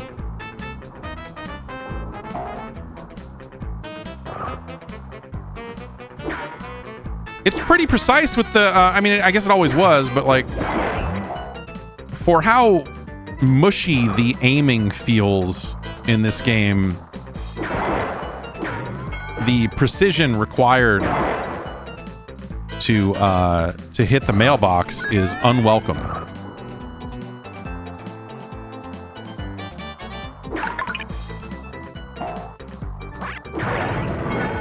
Oh, I fucked up their house before I delivered the paper. They don't like that. They don't like it when you do that. You know, just like Paperboy. A better video game. Okay, and now it's like forcing me to the inside of the street. Like it's forcing me to go around here, even though there are no houses I need to deliver to here. So I can't actually hit the one house I'm missing. But we can jump and stuff. And kind of do tricks.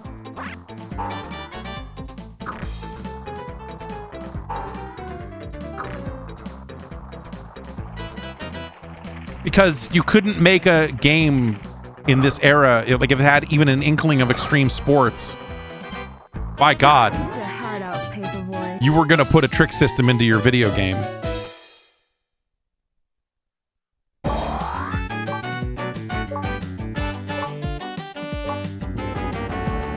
New neighborhood open.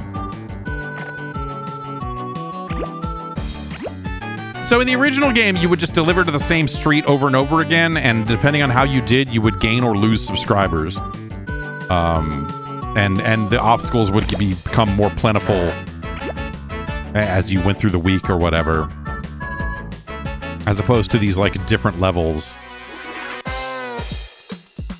Park animals seen with bonus coins. That is a fun way for them to give a tip, I suppose.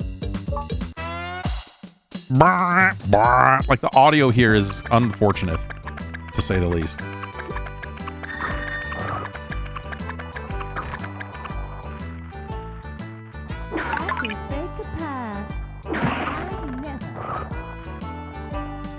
Yeah, the audio is clearer and easier to understand in the original arcade game. It's like better. It's just better.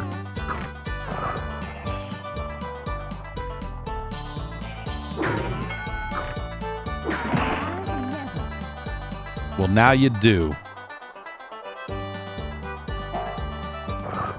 Okay, we've switched sides of the street here.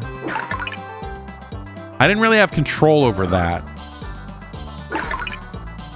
But I guess it makes, well, except there's a house on the left that I cannot deliver to because I'm on the outer edge of this loop and it will not let me. It's a really bizarre setup. Paperboy 2 had it so like the first half of the course. And okay, so I guess I can kind of control it there because there's a figure 8. But Paperboy 2 did it where like the first half was on the left and the second half was on the right. And so yeah, you could throw papers both ways, but you didn't really have a reason to. It's sort of a needless upgrade that they did in that game. I think these models look like shit. I think the draw distance is ass. Let's there's a zoom button. Let's see if we can zoom out if that. It's an unpleasant noise.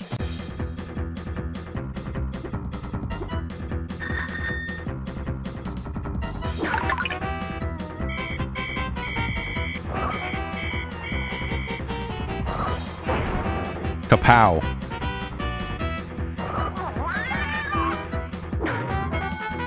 Instead of lives, that just costs you a couple of seconds, you know, because you have to get back on the bike or whatever.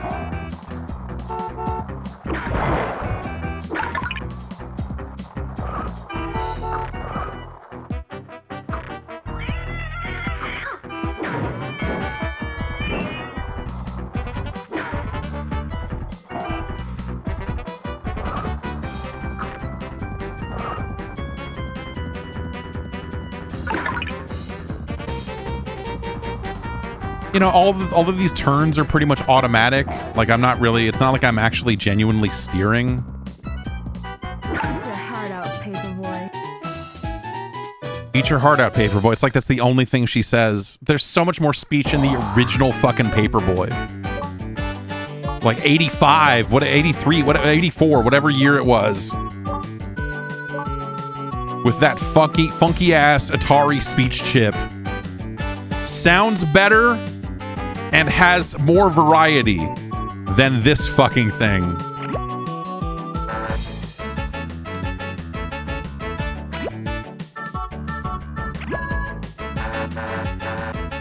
Oh, so I didn't get enough to go to the next fucking level? Wait. So if I go, it says 9 of 16. If I go back to this first level again, is it going to have... Okay, so there's more. So you have to play levels multiple times to get more subscribers, to deliver more papers. It's a kind of an awkward way to handle it. Like, that is a concept that the original game had, for sure. Okay, I guess I hit that car and now I don't get to deliver to that house. Okay. I pushed throw left, but the arrow appeared like directly in front of me, which is weird.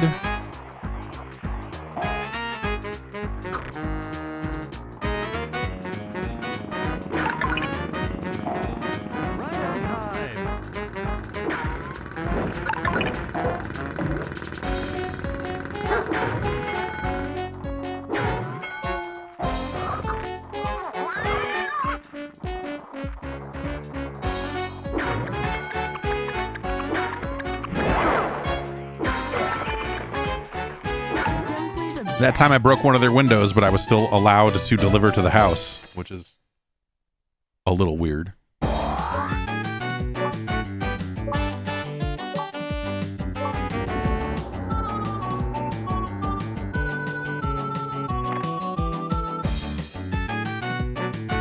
Tesla Town. Back when the word Tesla didn't immediately make you go, ugh. Unless you were thinking about the band, I guess. Even then.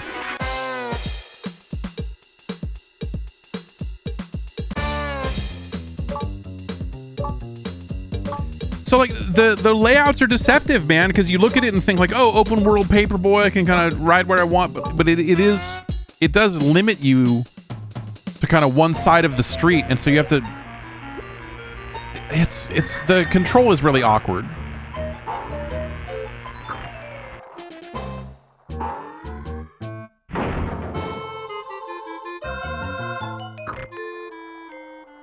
Like, I can't just turn around and ride the other way, for example.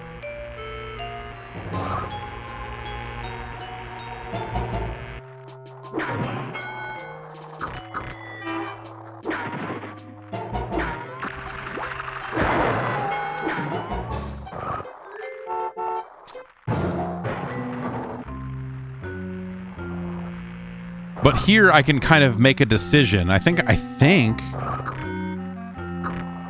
even that's not immediately clear. Like, wait, wait.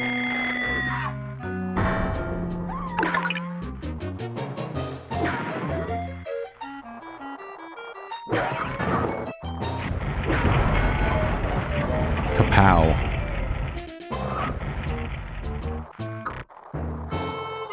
I guess it's kind of cool that getting hit barely matters. I mean, you know, you have like quite a bit of time. Like, I'm not even using the go button very often because the default speed is fine and gives you plenty of time to fuck shit up, you know? Like, I could hit the brakes even. Get your heart out, Paperboy. So it's like, on top of that, it's like weirdly easy. We're like, what, 6 levels in or something?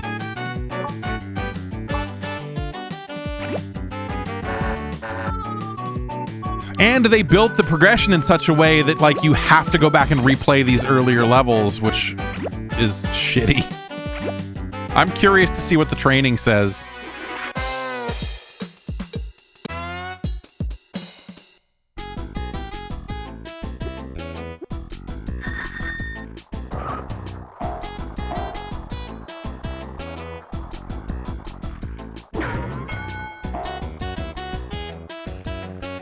Okay, can you get that off the screen so I can see?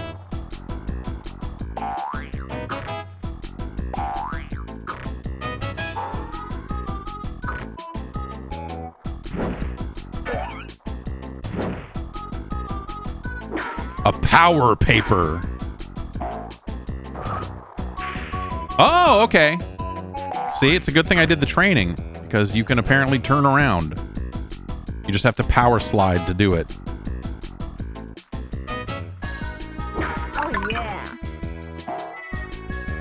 Headshot. Head hit.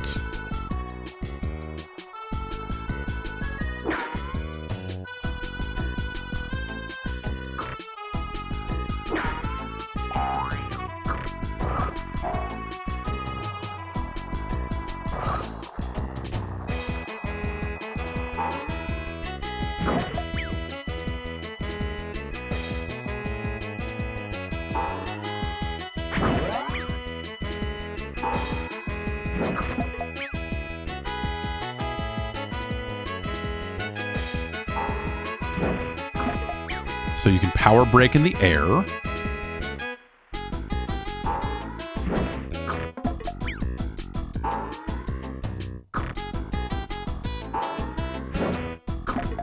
Hold jump plus a direction while in the air. Okay, so I have to hit jump again. Got it.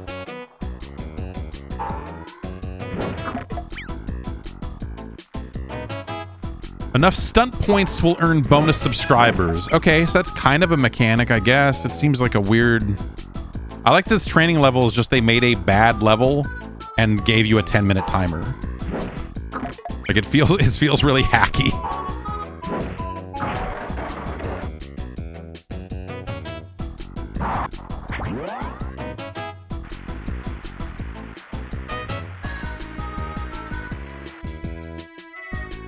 This level is weirdly more open than the other levels in the game.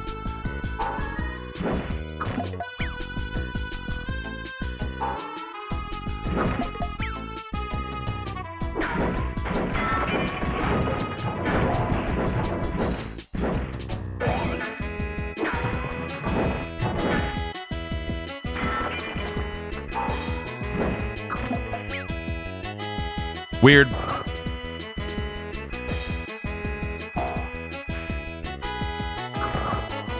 Yeah, we didn't really have a race course. We just put a checkerboard on here that you can ride into when you're done.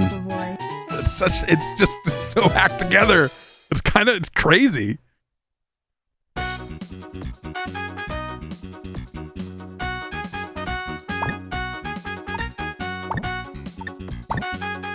Clearly, we need to save our progress.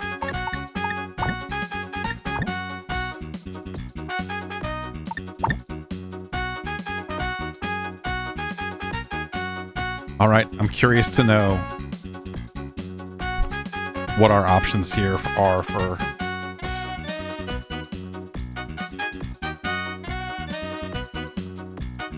The menus look like an educational game. Yeah, I mean, kind of, yeah.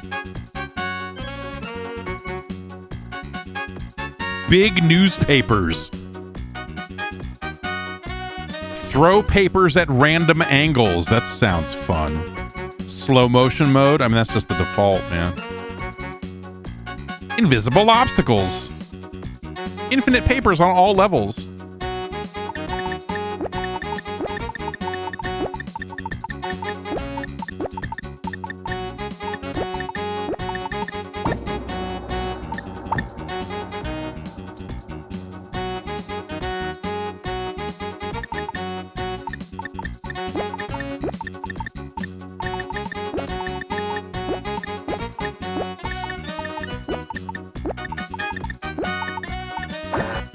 No?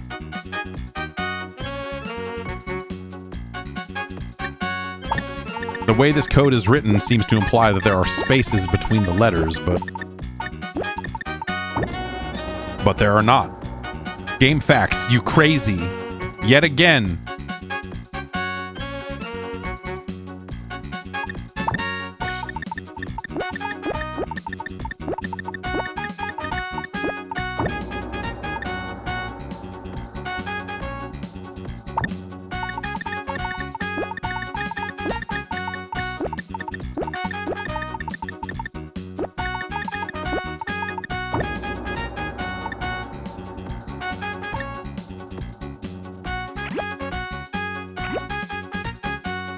Okay, I was gonna say they didn't put the the other thing Paperboy had was the idea of an obstacle course, but apparently that's the.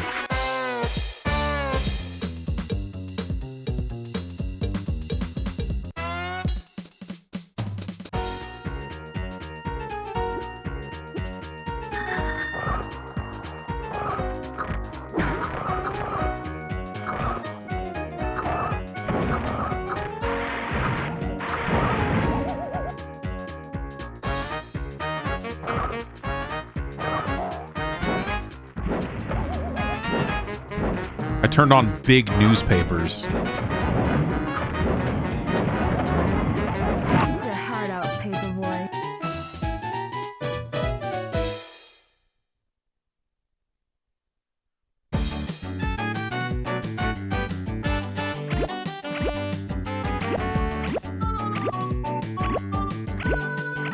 Oh, so it's just the first one, that's relatively similar to the obstacle course from the original Paperboy. There's no bonus level in Dr. Tesla's castle. Does that mean it's a boss fight level? We should probably... The zoo. Wait, what is Animal Escape? Hit animals.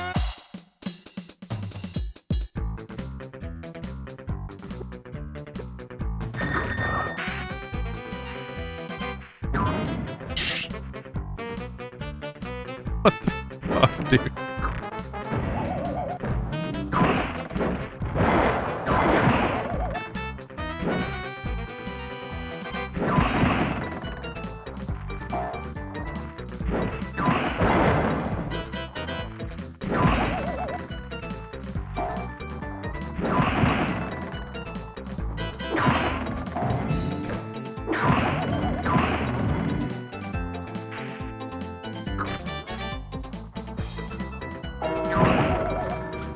Funny, like it's now that I know that you can just kind of ride anywhere and do anything, like in some ways that's better, in other ways it just like now it just feels like a bunch of poorly laid out areas that don't necessarily make sense. I don't know. It's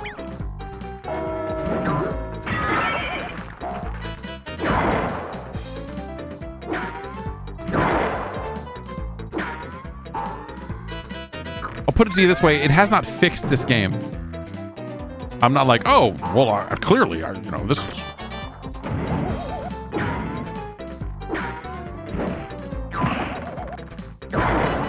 Because now there's an element, especially, sitting here trying to hit these animals of like, okay, I can't even see them on the screen, and they're kind of chasing me, and so I just have to kind of throw papers in the direction of the arrow and hope for the best.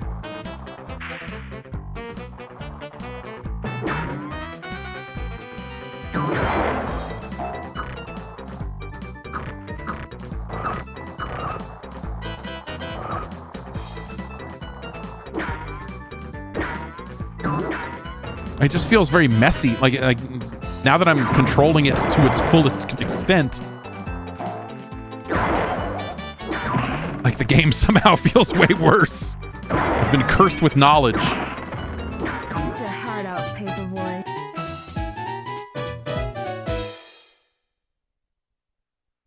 It's no good. I'm curious how many levels. Okay, so these look like they're definitely boss levels. Kill a gorilla.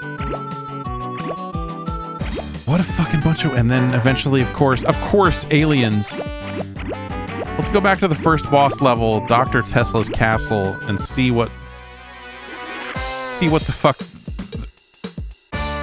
What the fuck this even is. Alright, created a monster. Papers don't hurt it! But there must be a way to... We have to telefrag it. It's just like Quake. What's going on? Just in time to witness a miracle. Now, Really great voice clips. behold, Easy to understand.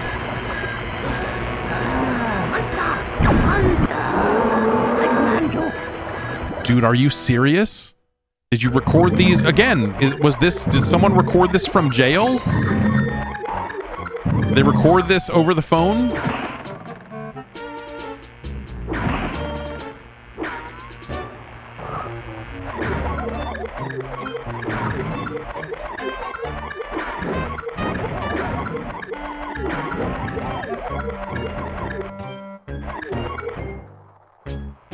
I have no newspapers. I need some of those.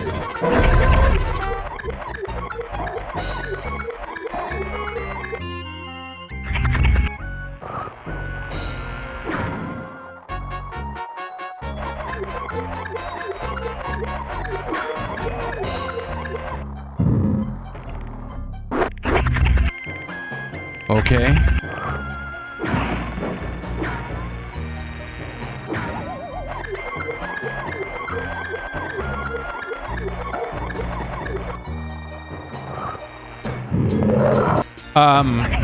What's the word here? Bro, this sucks, I think is the technical term. Just as far as like the visibility you have of like of what's around you, and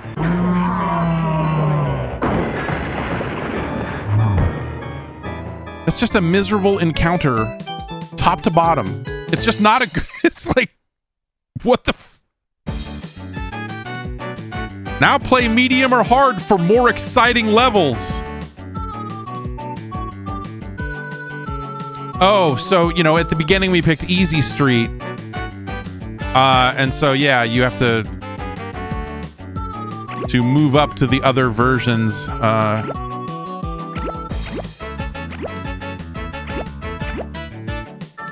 Ray Bob's Junkyard. What up, Ray Bob?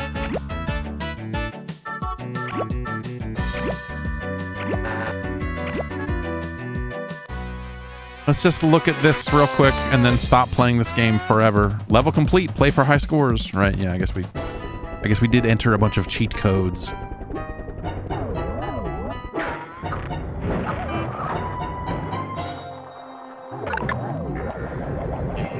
Right in the mailbox. Even just like,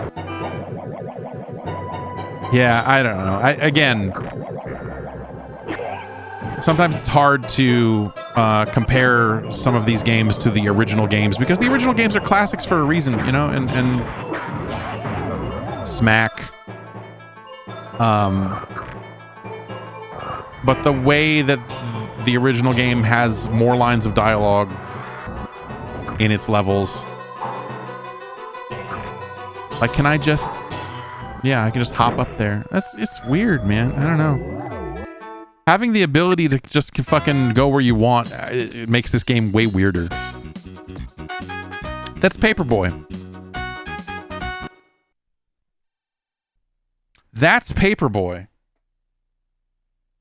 Do the ditty if you want to, as Paperboy once said. Different Paperboy.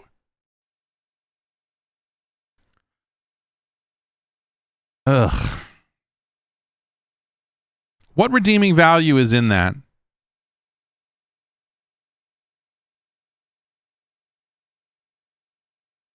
Not much. It has a trick system. It was from the era of silly cheat codes.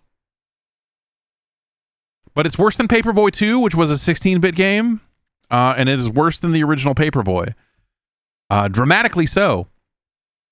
The music is bad. I think the vibes are bad. Like, again, that sort of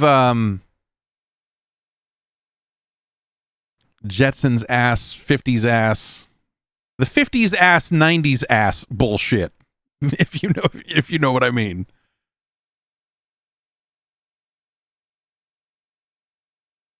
One Ben Stahl reviewed this and gave it a 5.4 and says that it doesn't capture the magic of the original arcade game. This was late 1999. Kind of similar to Milo's Astro Lanes. In terms of style, you know, in terms of the things it's trying to tap into, which are very late 90s things. Very fucking cherry poppin' daddies adjacent bullshit. I don't know. Like,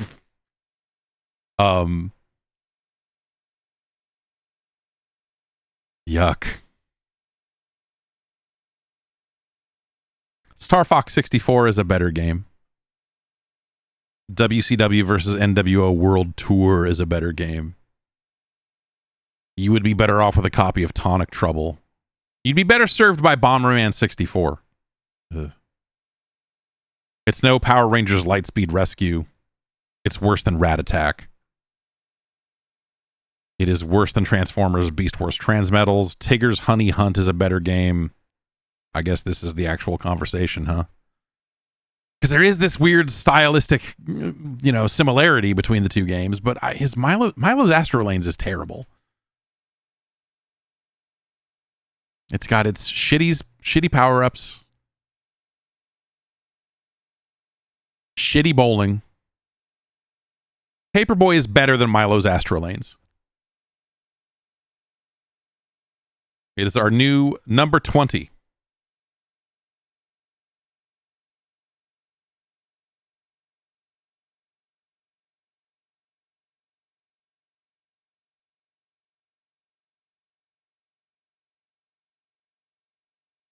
And there you have it.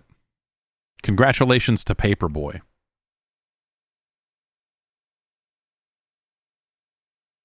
I've got a decision to make here. Yeah, let's go for it. Steven wanted to see this next game.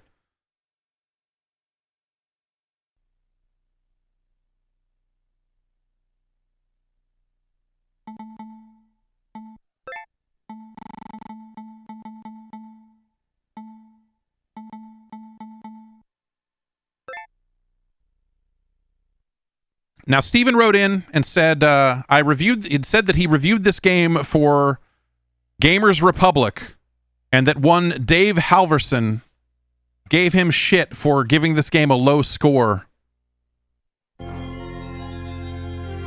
and wanted to know what the science had to say about it. It is Gauntlet Legends. Scorn.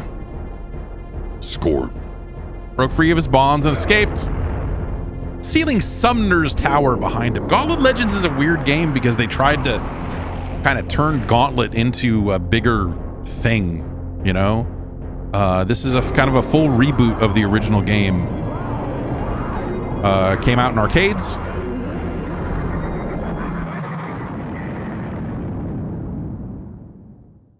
And there were a lot of home ports of this. I remember the Dreamcast version of this being reasonably faithful to the original. You know, Ed Log was on this, and so there's some lineage back to the original Gauntlet, which is kind of cool. They tried to put some more moves into this game as well. There's kind of an expansion pack for this that came to arcades. What is it? Gauntlet Dark Legacy, I believe, or Gauntlet Legends Dark Legacy. I forget exactly how they build it, but I played a fair amount of the arcade version of this because we had a machine in our office, which is like a blessing and a curse. It's like fun to be able to play it, but when they do the home ports, it's a really good way to be reminded that, like, oh, dude, this game sucks compared to the original game. I like that we get some safe zone setting. Okay, attack, magic, turbo, use, and then lists and items. Okay, weird. All right. Way more buttons than the arcade version had.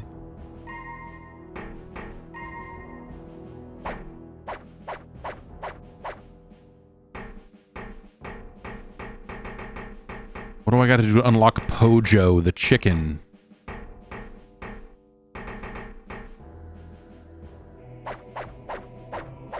Okay, so we just have multiple looks for each type. Armor with a U. So we're really just kind of locked to equivalents of the original 4 classes from Gauntlet. I remember the rest of these being just kind of like almost like multi-class concepts of like, we've mixed up some of the 4 stats a little bit more here, but ultimately none of the characters in this game mattered all that much. I was always a Valkyrie guy because her stats in everything, like even back in the original Gauntlet, like she just had good average stats for everything, like not as good magic as the wizard, but still pretty good. Her shots could go through diagonal crevasses in the original game, which was a big deal. And so I was always a Valkyrie kind of guy. Oh, yeah, Freya. Yeah, sure. Why not? Sure.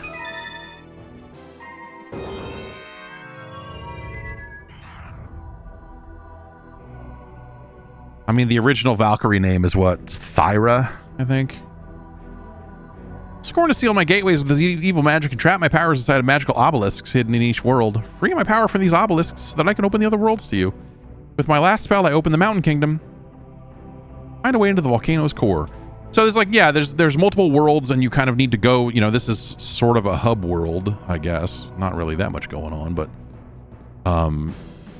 you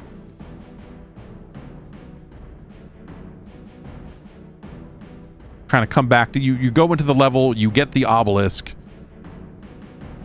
beat a boss, I think, and then come back here. It's sort of like the intro to Quake 1. And you know, you shoot because it's Gauntlet. That's what you do. You shoot in Gauntlet.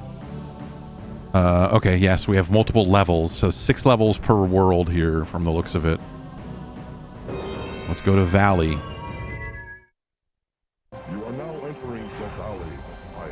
Oh yeah, really good high quality audio throughout. Use magic to kill enemies. We just need to take a syllable out of this in order to save a little cartridge space. We can hold down fire, we can plant our feet and just keep shooting.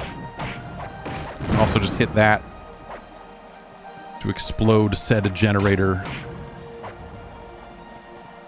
This looks like a locked door to me. Okay, yeah. Use key to open doors. Oh, use key to open doors. Got it. Save keys to open doors and chests. Another game that I think, you know... Save keys to open doors and chests. Oh, really?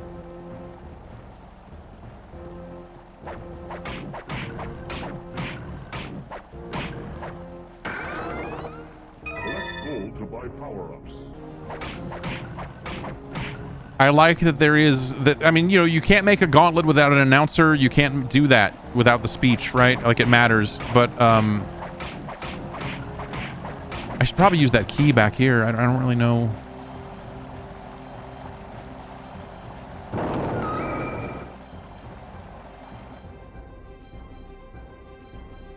Three obelisks are hidden in the Mountain Kingdom. Activate them all to free Sumner's power.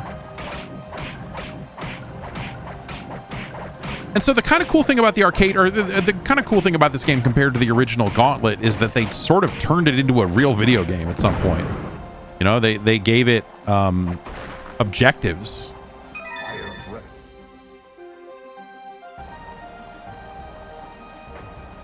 And this home version, I don't think the original game really gave you these like pickups, this fire breath. Like I don't know that you really had that.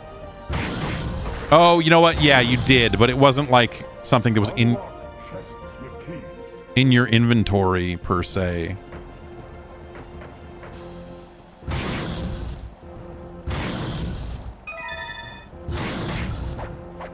It was more just like, and even there, like, why did that show up in my inventory? Who cares?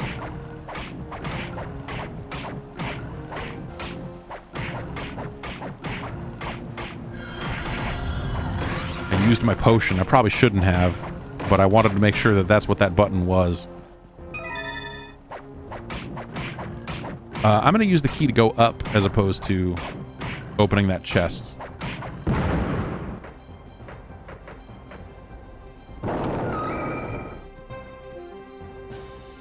I mean, I could go back down, but...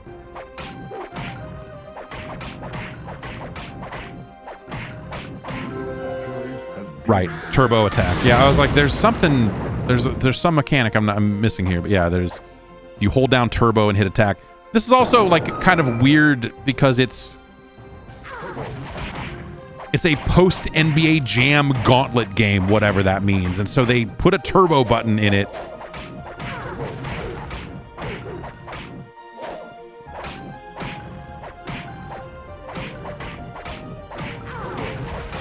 I like that he says it every time I do it, too. That's not at all annoying. It's good, actually.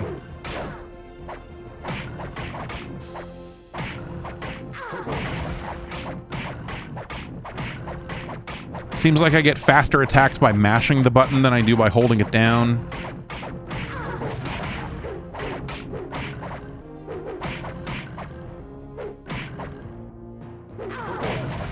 We've got to get around these guys to the generator or we're never gonna... Yuck.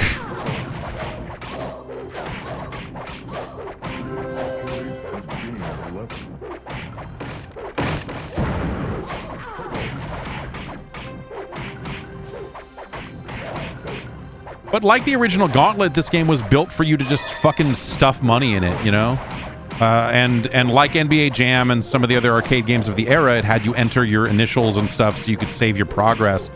And so you could kind of party up, you know, it was a 4-player cabinet, and so you'd have players that were really high level and more powerful, and it's like an interesting concept to bring to arcades, that type of progression.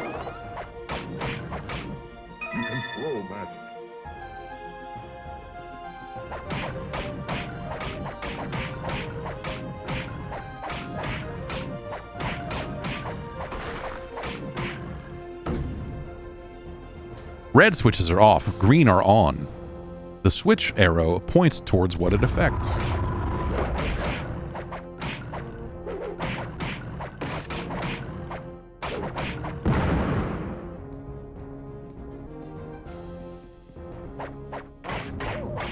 But they also give you multiple pathways through some of these levels, which is kind of neat. You know, we had that bridge that we saw back at the beginning, and we did not take that way. We have gained a level.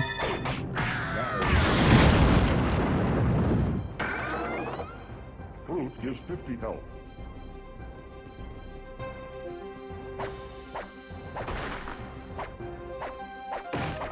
Just hit the barrel, stupid. Cherry has extra speed. The use button.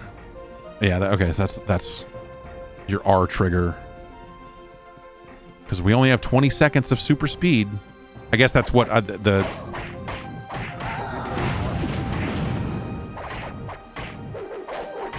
used all that fire breath earlier. I could have not, I guess.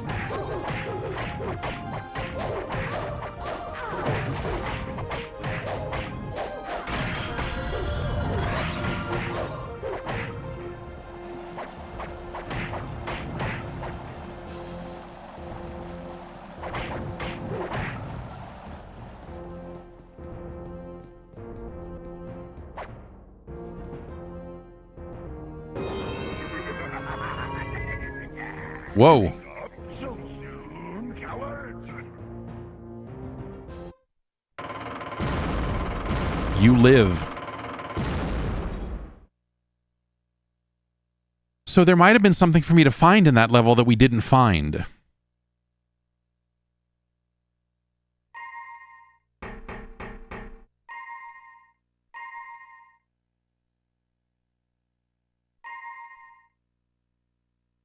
Please delete Forsaken Controller Pack 1 from Options Controller Pack menu first.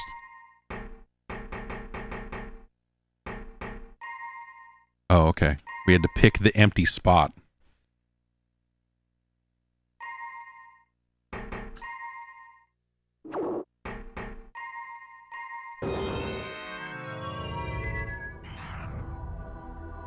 So there are 3 obelisks in the mountain world, but there are 6 levels, and so we don't necessarily know which ones have the obelisks in them.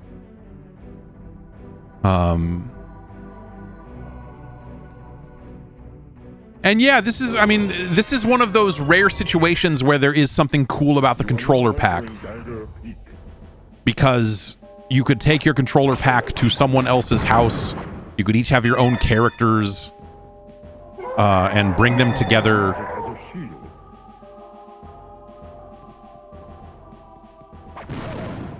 That guy exploded. Oh. Not getting the skull.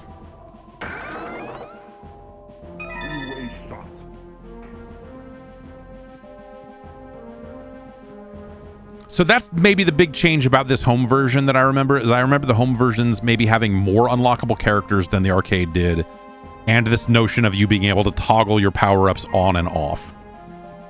I think that's because, you know, the arcade version just didn't have the buttons for that.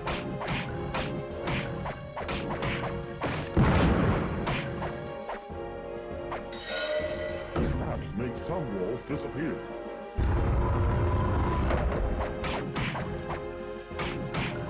He said the shit from the original Gauntlet. Has gained a level.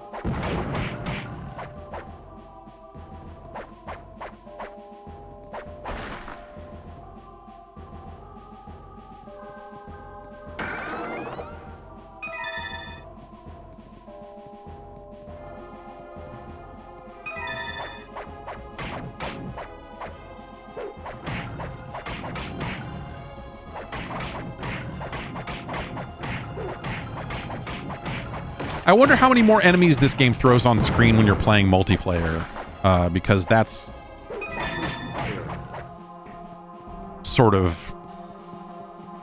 Meat gives 100 health. You better believe it does.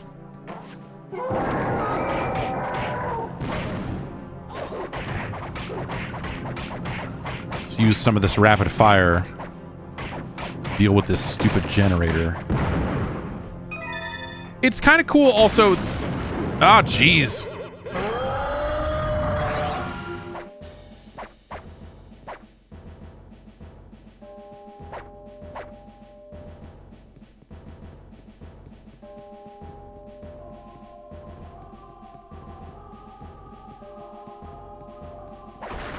I like food.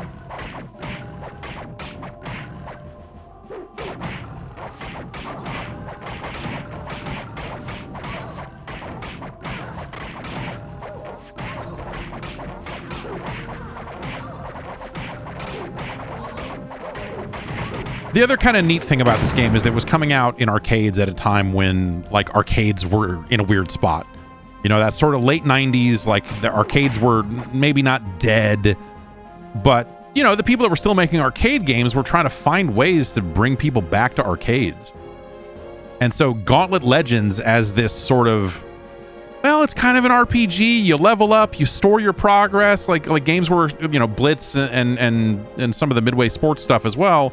We're starting to experiment more and more with this idea of making progress and returning to a game and loading your character in and all of that stuff. And, you know, but it had mostly been done with sports stuff. And so Gauntlet being a non-sports game trying to do something similar, like, they created a very interesting dynamic.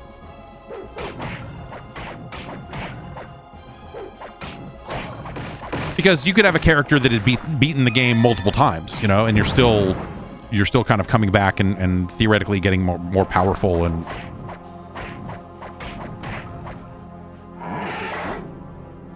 Big! Oh! Big! This lady large. She like food.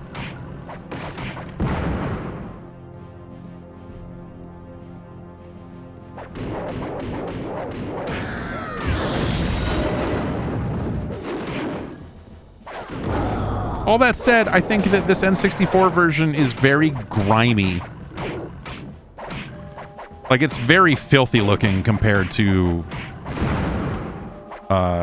some of the other versions of the game.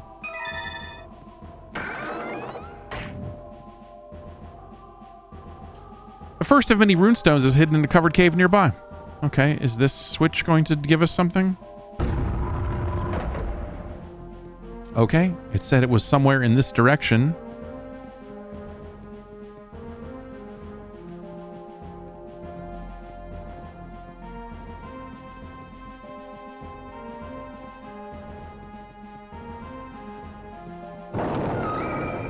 I don't especially like the amount of wandering around and like looping back on itself that this level is asking us to do.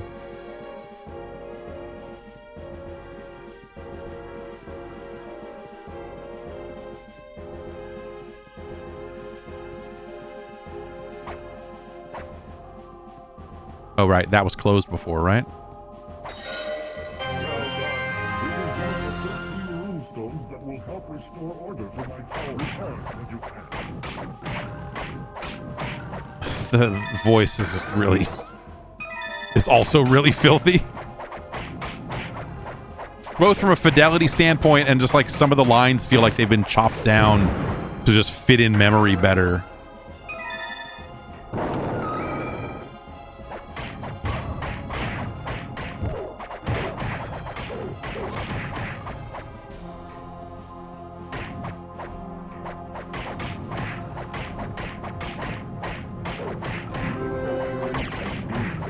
Gaining a lot of levels here.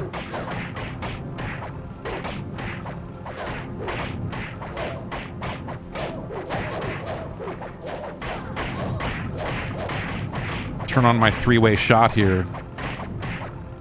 Yeah. Very handy.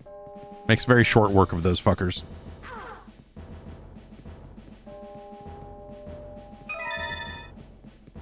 All right, we got a runestone. We got some stuff. Let's go. So soon, coward. I could do without that.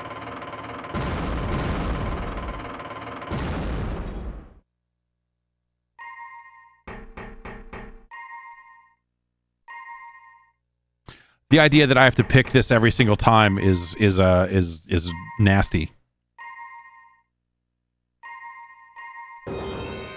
Some ugly business.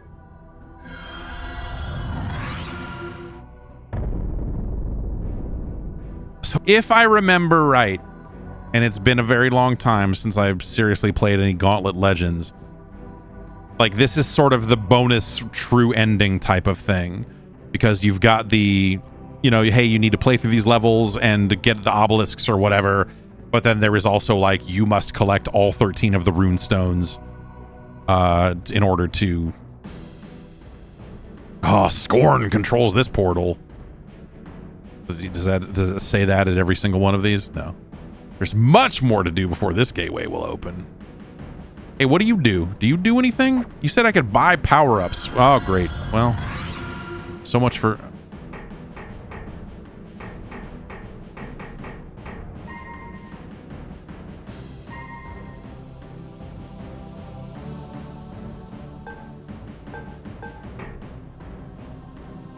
Health, strength, speed, magic. This just seems like permanent. I wonder, I hope that this is like permanent. Like obviously the three-way shot and yeah, because that says 30 seconds. 20 seconds of speed boost, levitate, reflect.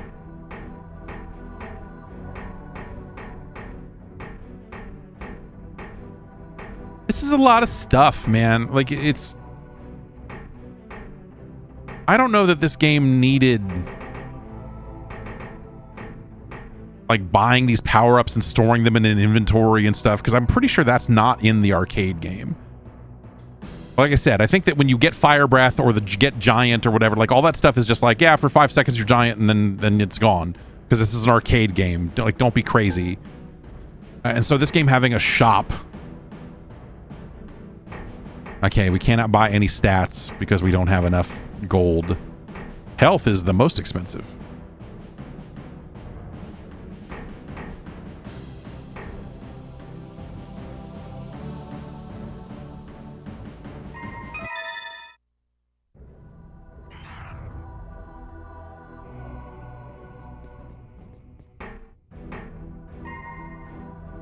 Find the runestone hidden in the lost cave.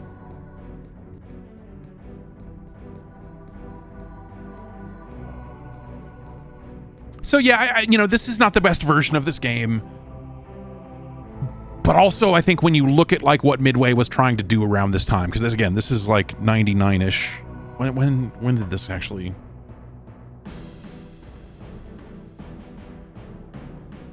Yeah, this is also 99. This is very much the same time frame as Blitz, and a lot of this idea of Midway trying to figure out how to bring arcade games home. And so they bolt on some additional kind of character depth in the form of a shop and some other little bits and pieces like that. And so it's like, technically this is probably a better game than the arcade game, but I think it lacks some of the purity of the arcade game. And doesn't really go far enough to make you go like, oh wow, this is like a full-fledged thing. Like, it still looks like a fucked up kind of arcade game that's had some shit bolted onto it. And then you filter all of that through the lens of, now it's on the N64 and looked like someone took the cartridge and dumped it in the mud for a while. Oops. You know, and like gives this thing a near infinite level of grime and grit. The third obelisk in the mountain realm was on the high road. Like, this game doesn't look good. It is dingy. And not in like a good dingy, like, oh, the dungeons are crazy. You know, it just kind of looks like fucking shit. Look at the textures on these walls, dude. Some of that you could argue is like, yeah, dude, that's what games look like. And you're not entirely wrong. I like food.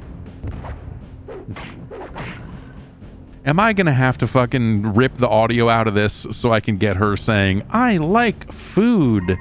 Because, boy, every time I hear that, it sends me. It's so dumb. Is that a door? A key door? Okay, it is. Let's blow 2 keys. Oh, she likes food. Oh, God! That was so dangerous.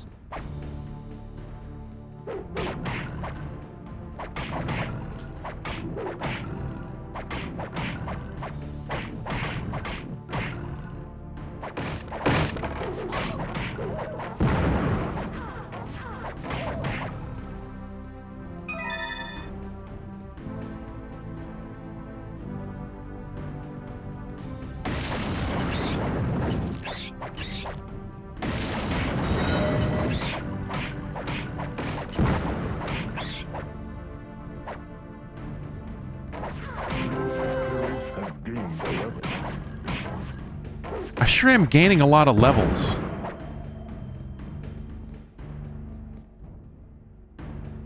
A hidden trigger for the nearby gate lies beneath your feet. Really?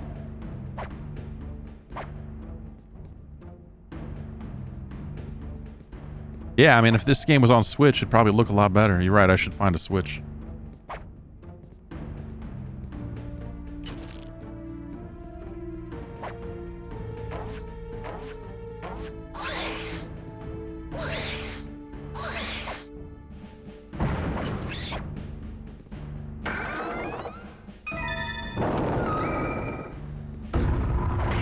I think we found our Switch.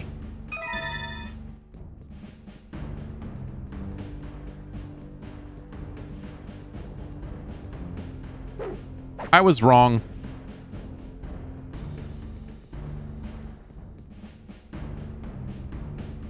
And at least this game doesn't have ticking health the way the original Gauntlet did. Truly a filthy design concept, you know? Alright, well, I guess we're just gonna fucking go the other way.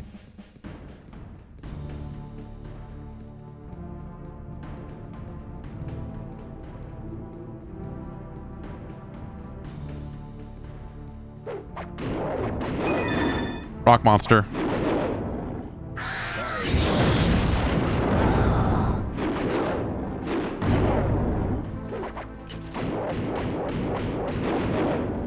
Rock Monster giving us the business.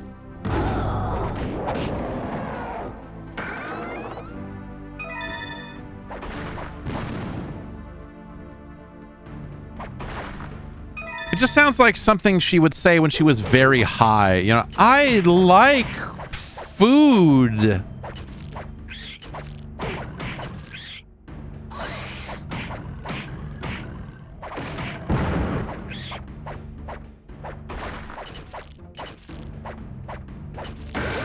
Ah!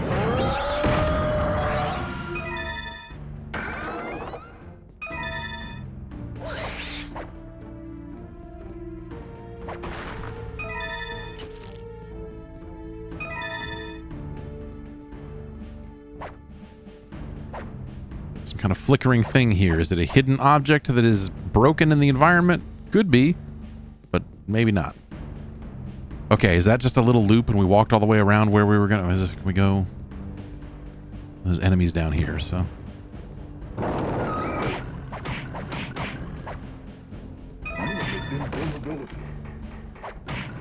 See, this one I cannot turn off.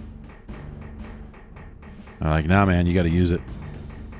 Can't save this for when you actually need it.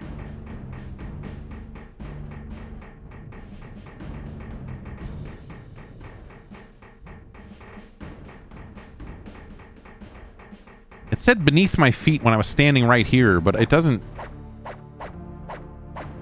I don't know that it means that literally.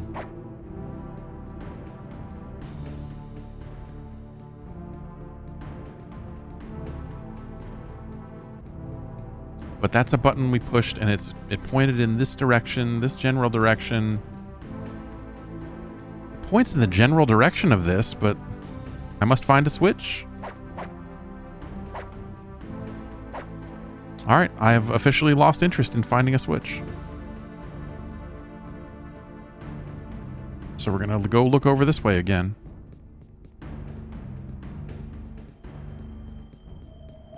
This is where we just fought those guys. And there's nothing else here.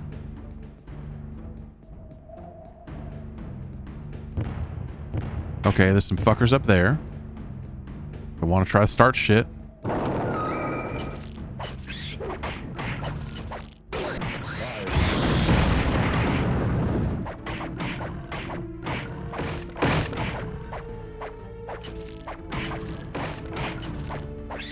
I feel like this is like a decent translation of this game, you know? This is... Again, even if you want to play the home version of this game, there's a lot of fucking dudes up there. What do we have? Okay, we got some three-way shot.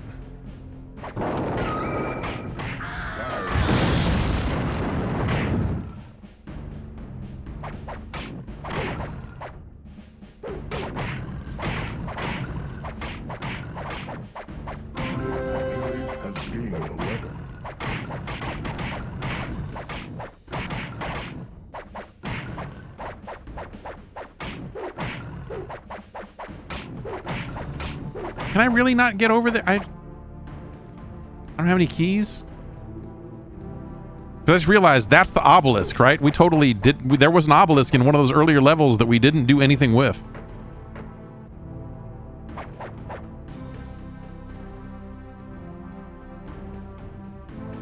Did I fuck this one up too?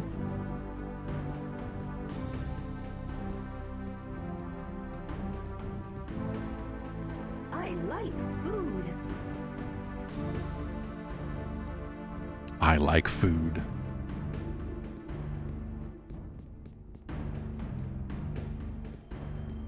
Oh, okay. See, it's sometimes the keys are hard to make out. Because it's such a... Excellent. Each obelisk you open strengthens my power and weakens Scorn's hold on the gateway. Find the other two obelisks in this realm. Gobble this obelisk. I'm just saying, you know, if they did another version of this game with MC Paul Barman as the announcer,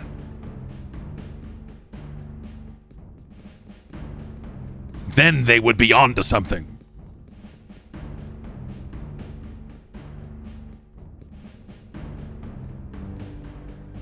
All right, I'm mostly satisfied with what we've seen here. Still can't figure out where that switch is.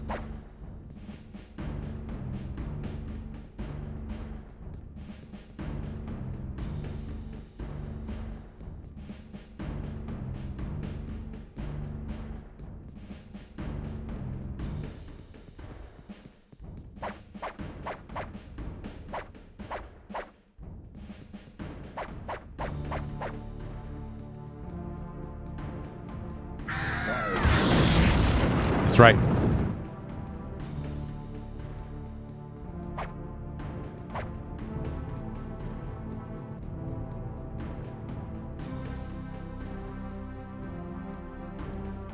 Man, I feel like I have emptied out this level except for that door.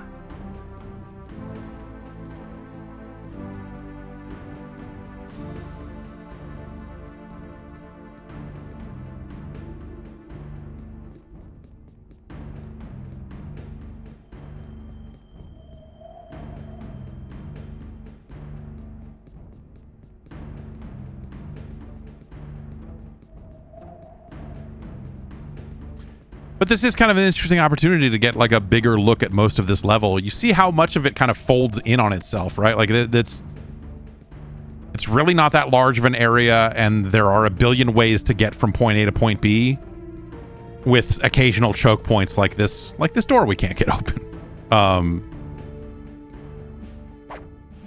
And so in some ways that's cool because they do, it gives you this feeling of multiple pathways through a level, and any way you go is going to eventually kind of be the right way. But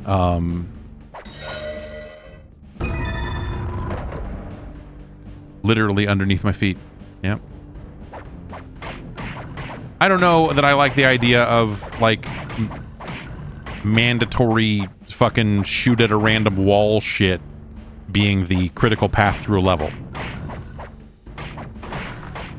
That's a little, I don't know.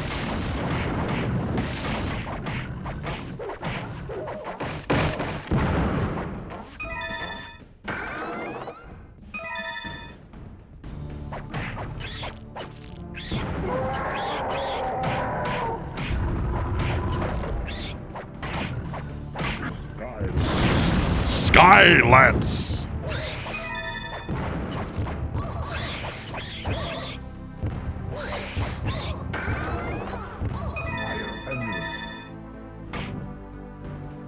We got a fire amulet.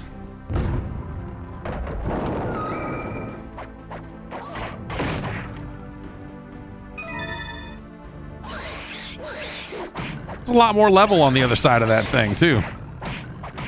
A lot more than I thought there was going to be, at least.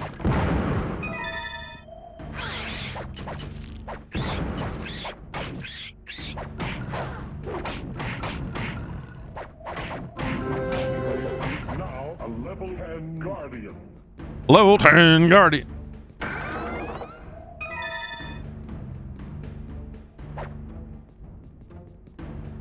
Look at these idiots. That's some Gauntlet shit right there.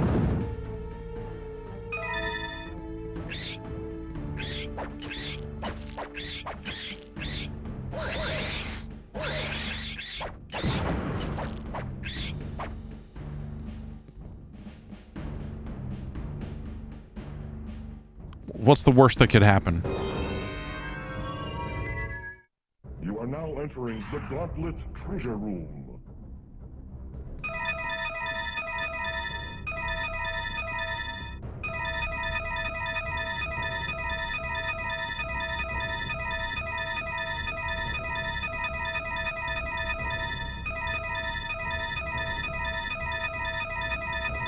Multiple hits destroy secret walls.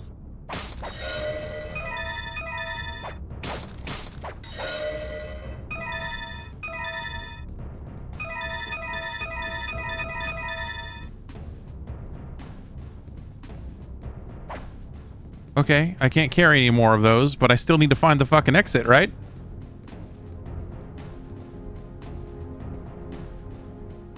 Yeah, I know. I'm not trying to get any more. I'm trying to leave, but they're in the way. You understand?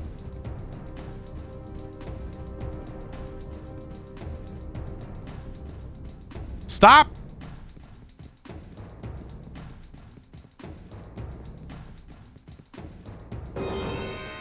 Or do I just get it? Oh, okay. In the original Gauntlet, you have to find the exit in order to keep any of your treasure. Time is running out, it says.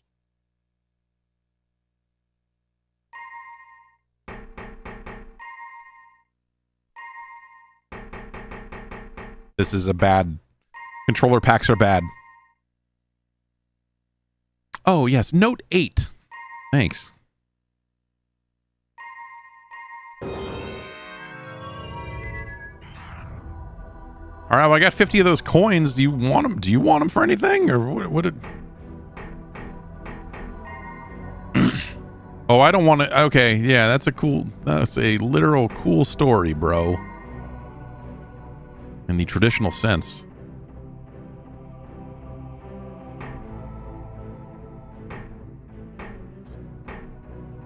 I mean, I feel like, yeah, what is our lowest stat here? It's magic.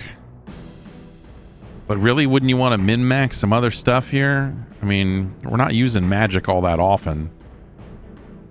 You want magic to do a reasonable amount of damage to the enemies around you, but ultimately you're using it to ward off death more often than not. So I would take strength on that one. And then that's it. I'm not gonna... Feels like wasting money on consumables is like wasting money on consumables. Why the fuck would you ever do that?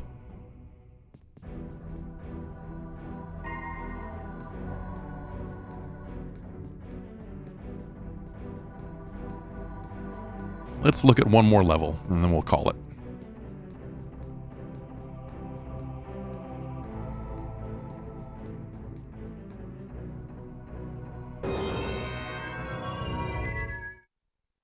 You are now entering the Lost Cave. I believe he said a runestone was in the cave level. I think that's, you know, like this is fine. This game is okay. It's ugly. But again, you know, I don't know if you know this, but Nintendo 64 games, a lot of them are ugly, it turns out. Hey, asshole, stop that.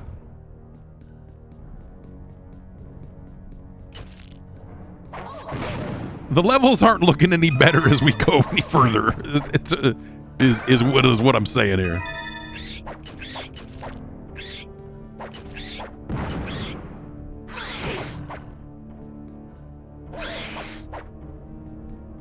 And I feel like if you were going to play, again, a home version of this game, you would be better off with the Dreamcast version.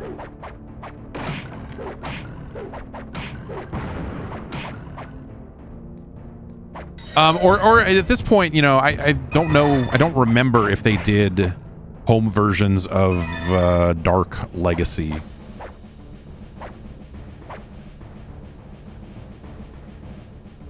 Seems like something they would have done.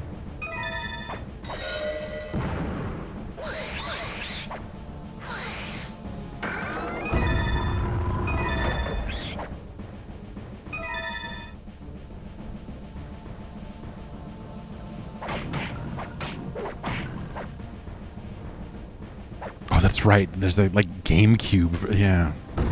Yeah. Dark Legacy. I was like, I guess that was late enough that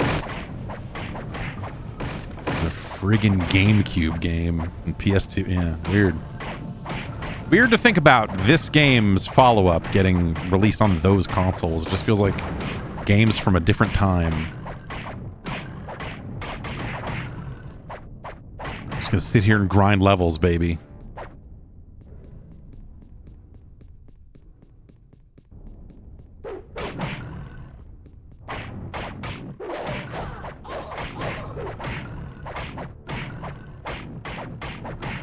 But, you know, Lava Street gates are lowered by triggers in the darkness.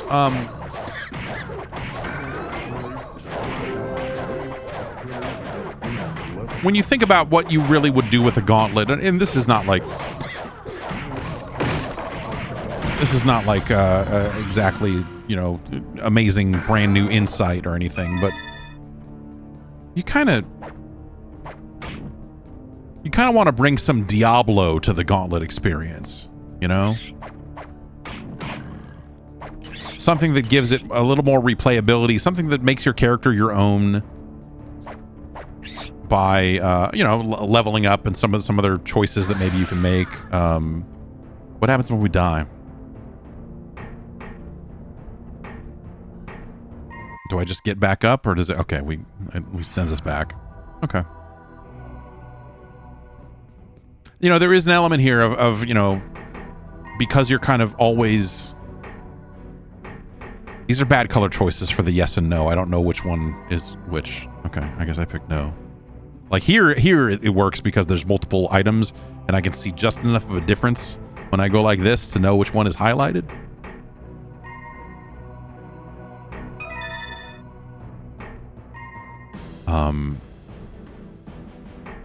Oh, we can only delete.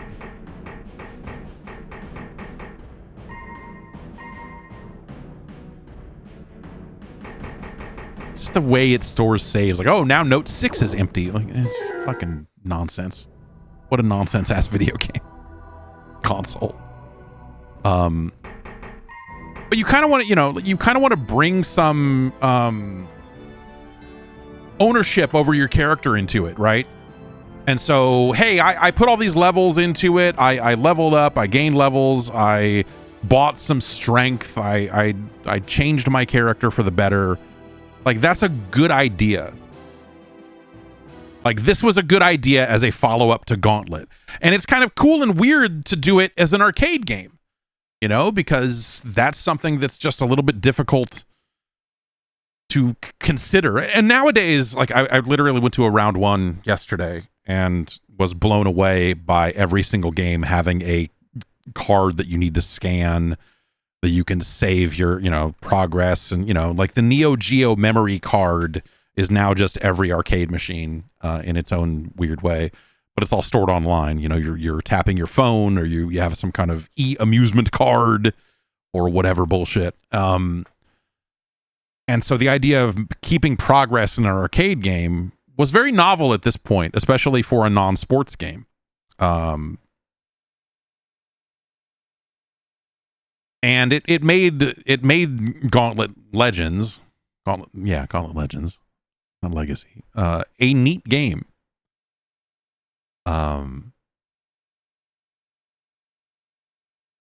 This is just it's hard, man. This game's not bad. Like, it plays okay.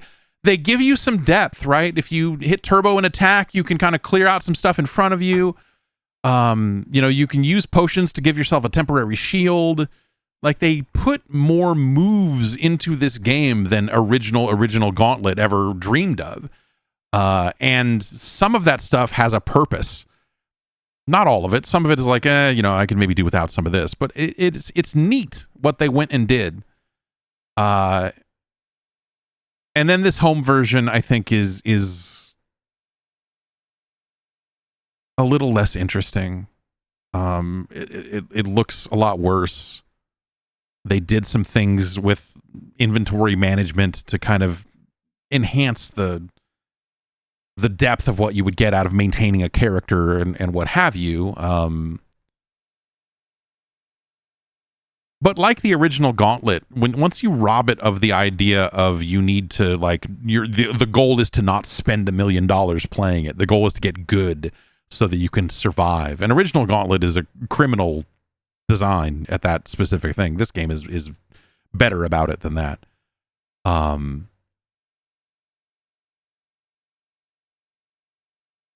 It's interesting, but once you take the coins out of it and you can just continue and replay the level again, and you're always gaining levels, so you're getting a little bit more powerful, and you can kind of just grind your way through it in sort of a weird way, which I guess is not the end of the world.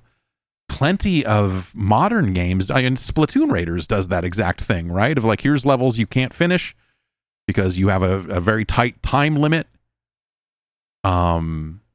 And you can come back when you have gained more levels and try it again, and you'll have it's literally,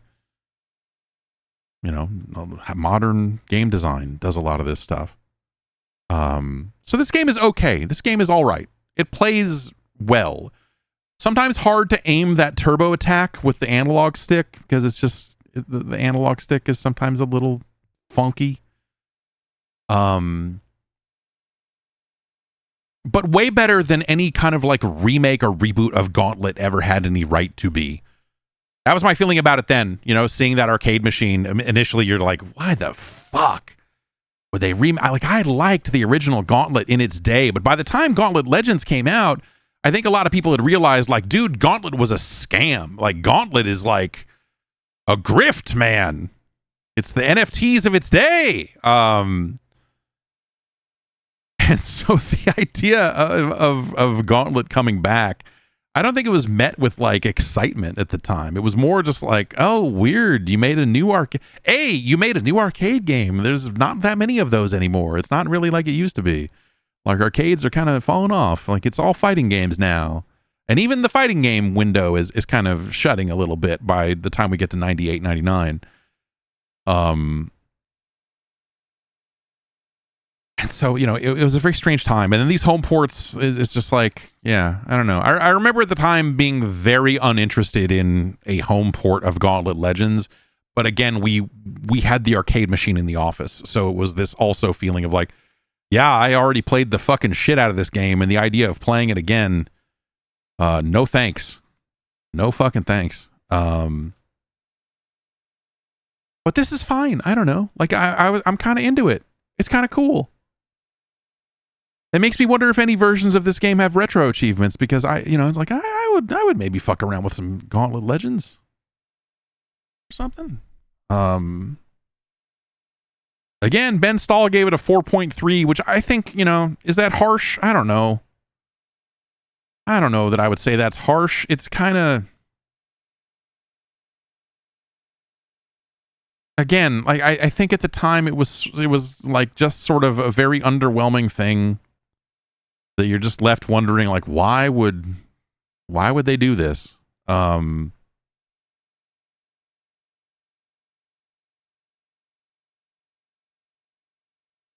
it's certainly better than Asteroids Hyper 64. It's better than Power Rangers Lightspeed Rescue.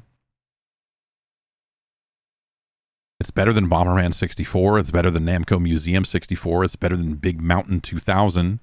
Is it better or worse than Fighting Force 64? Yes. There's a greater depth here. Yeah, it's better than Fighting Force. It's better than WCW versus NWO World Tour. It is better than Toy Story 2. Is it better or worse than Cruisin' USA? Yeah. Because Cruisin's not a good game. This is actually a good game. And it says, I like food. Cruisin' USA is another good example of Midway struggling to figure out how to bring arcade games home. And they didn't do much to that. So this is in some ways more impressive in numerous ways. Though this is after I'm right when I say Midway. Yeah, the Midway logo is on that game, right? Because that came after the Atari. That came after the buyout of Atari by Midway.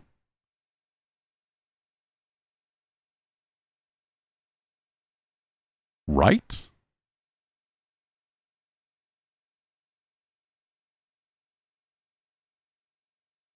Anyway. Is Gauntlet Legends better or worse than Xena Warrior Princess, The Talisman of Fate?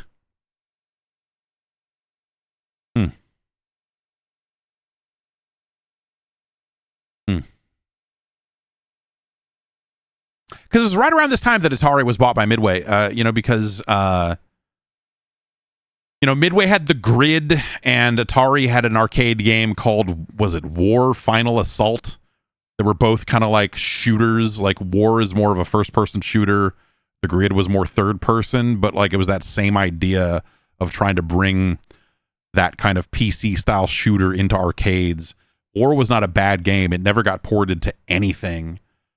I think because it got caught in the middle of the company getting acquired and all of this other shit, that it just kind of fell by the wayside. You know, like there was just sort of a, you know, a weird time for that company, and so War never made its way anywhere else. But that game was all right for what it was. I don't think it's, you can play it in MAME. But I don't think it's, I think it's funky. Anyway, Gauntlet Legends is better than Xena Warrior Princess: The Talisman of Fate. Is it better or worse than NHL Breakaway 98?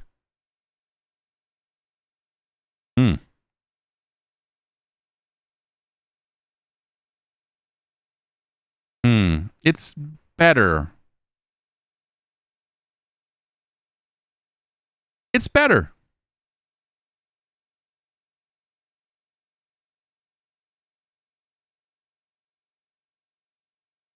You know, it's better than, is Gauntlet Legends better than Doom 64? Doom 64 is so fucking dark. It's so fucking dark. And some of that level design is nonsense. I mean, that cave level in Gauntlet was not great looking either. This is a close one. This is really close.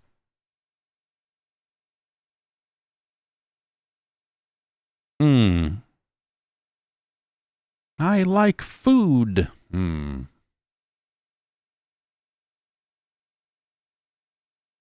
know, say what you will about the fidelity of the speech, because it is not good, but there is a lot of speech in Gauntlet Legends, which is like pretty crucial. Gauntlet was a game that talked, you know? So was Paperboy, and we saw what they did with that. Jesus. It's a better game than Doom 64. It's a better game than Forsaken 64. But it is no Star Fox 64.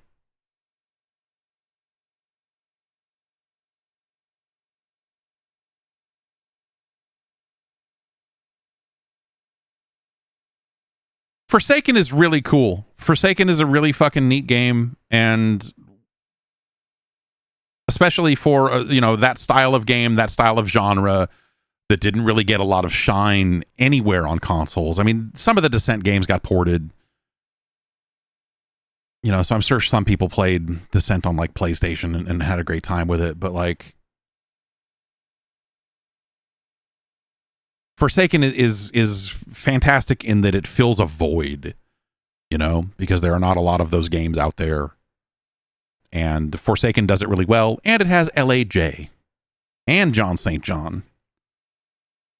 But Gauntlet Legends is a better game.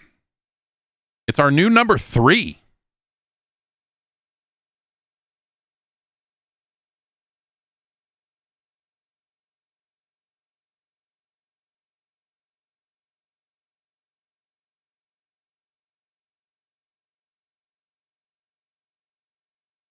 What the fuck is this list going to look like when it has 200 more games on it? I can't call it. I have no idea. You know?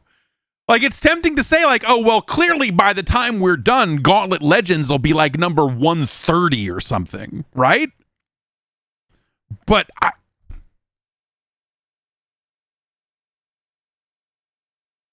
I can't call it, man. And yes, surely something is worse than Asteroids Hyper 64, which is like a bad video game. Like, if removed from the science, like Asteroids Hyper 64 is a game that is almost impossible to get worked up about one way or the other. But you know, when you're really digging into it, then you see like, oh, they like this plays like shit. It looks terrible. And then they put original Asteroids in it, but it's not actually original Asteroids. It's way like they remade that, and it's way fucking worse. And like, there's a lot. I guess there actually is a lot to it when you say it like that. Fuck, dude. That's a really like it's impossible for me to think that Gauntlet Legends ends up being a top 10 N64 game, a top 100, like even.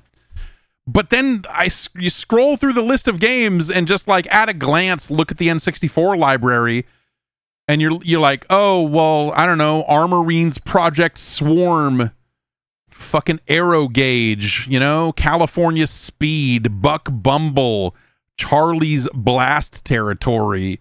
Like you look at all these games and it's easy to start thinking like, yeah, I don't know, man, maybe Gauntlet's a top 10 fucking game.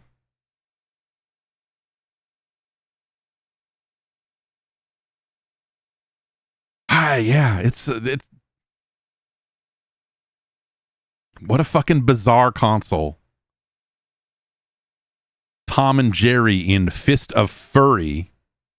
Furries that love to fist. Those are my favorite furries. So, maybe that game is really good. There's 3 Tony Hawk games on this motherfucker.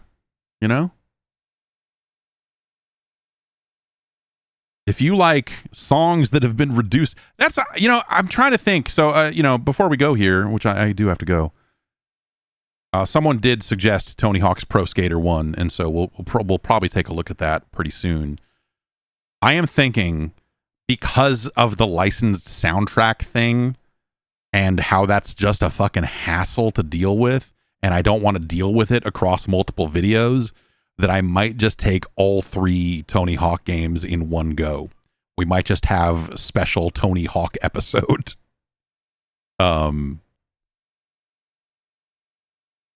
To get all of that out in one go.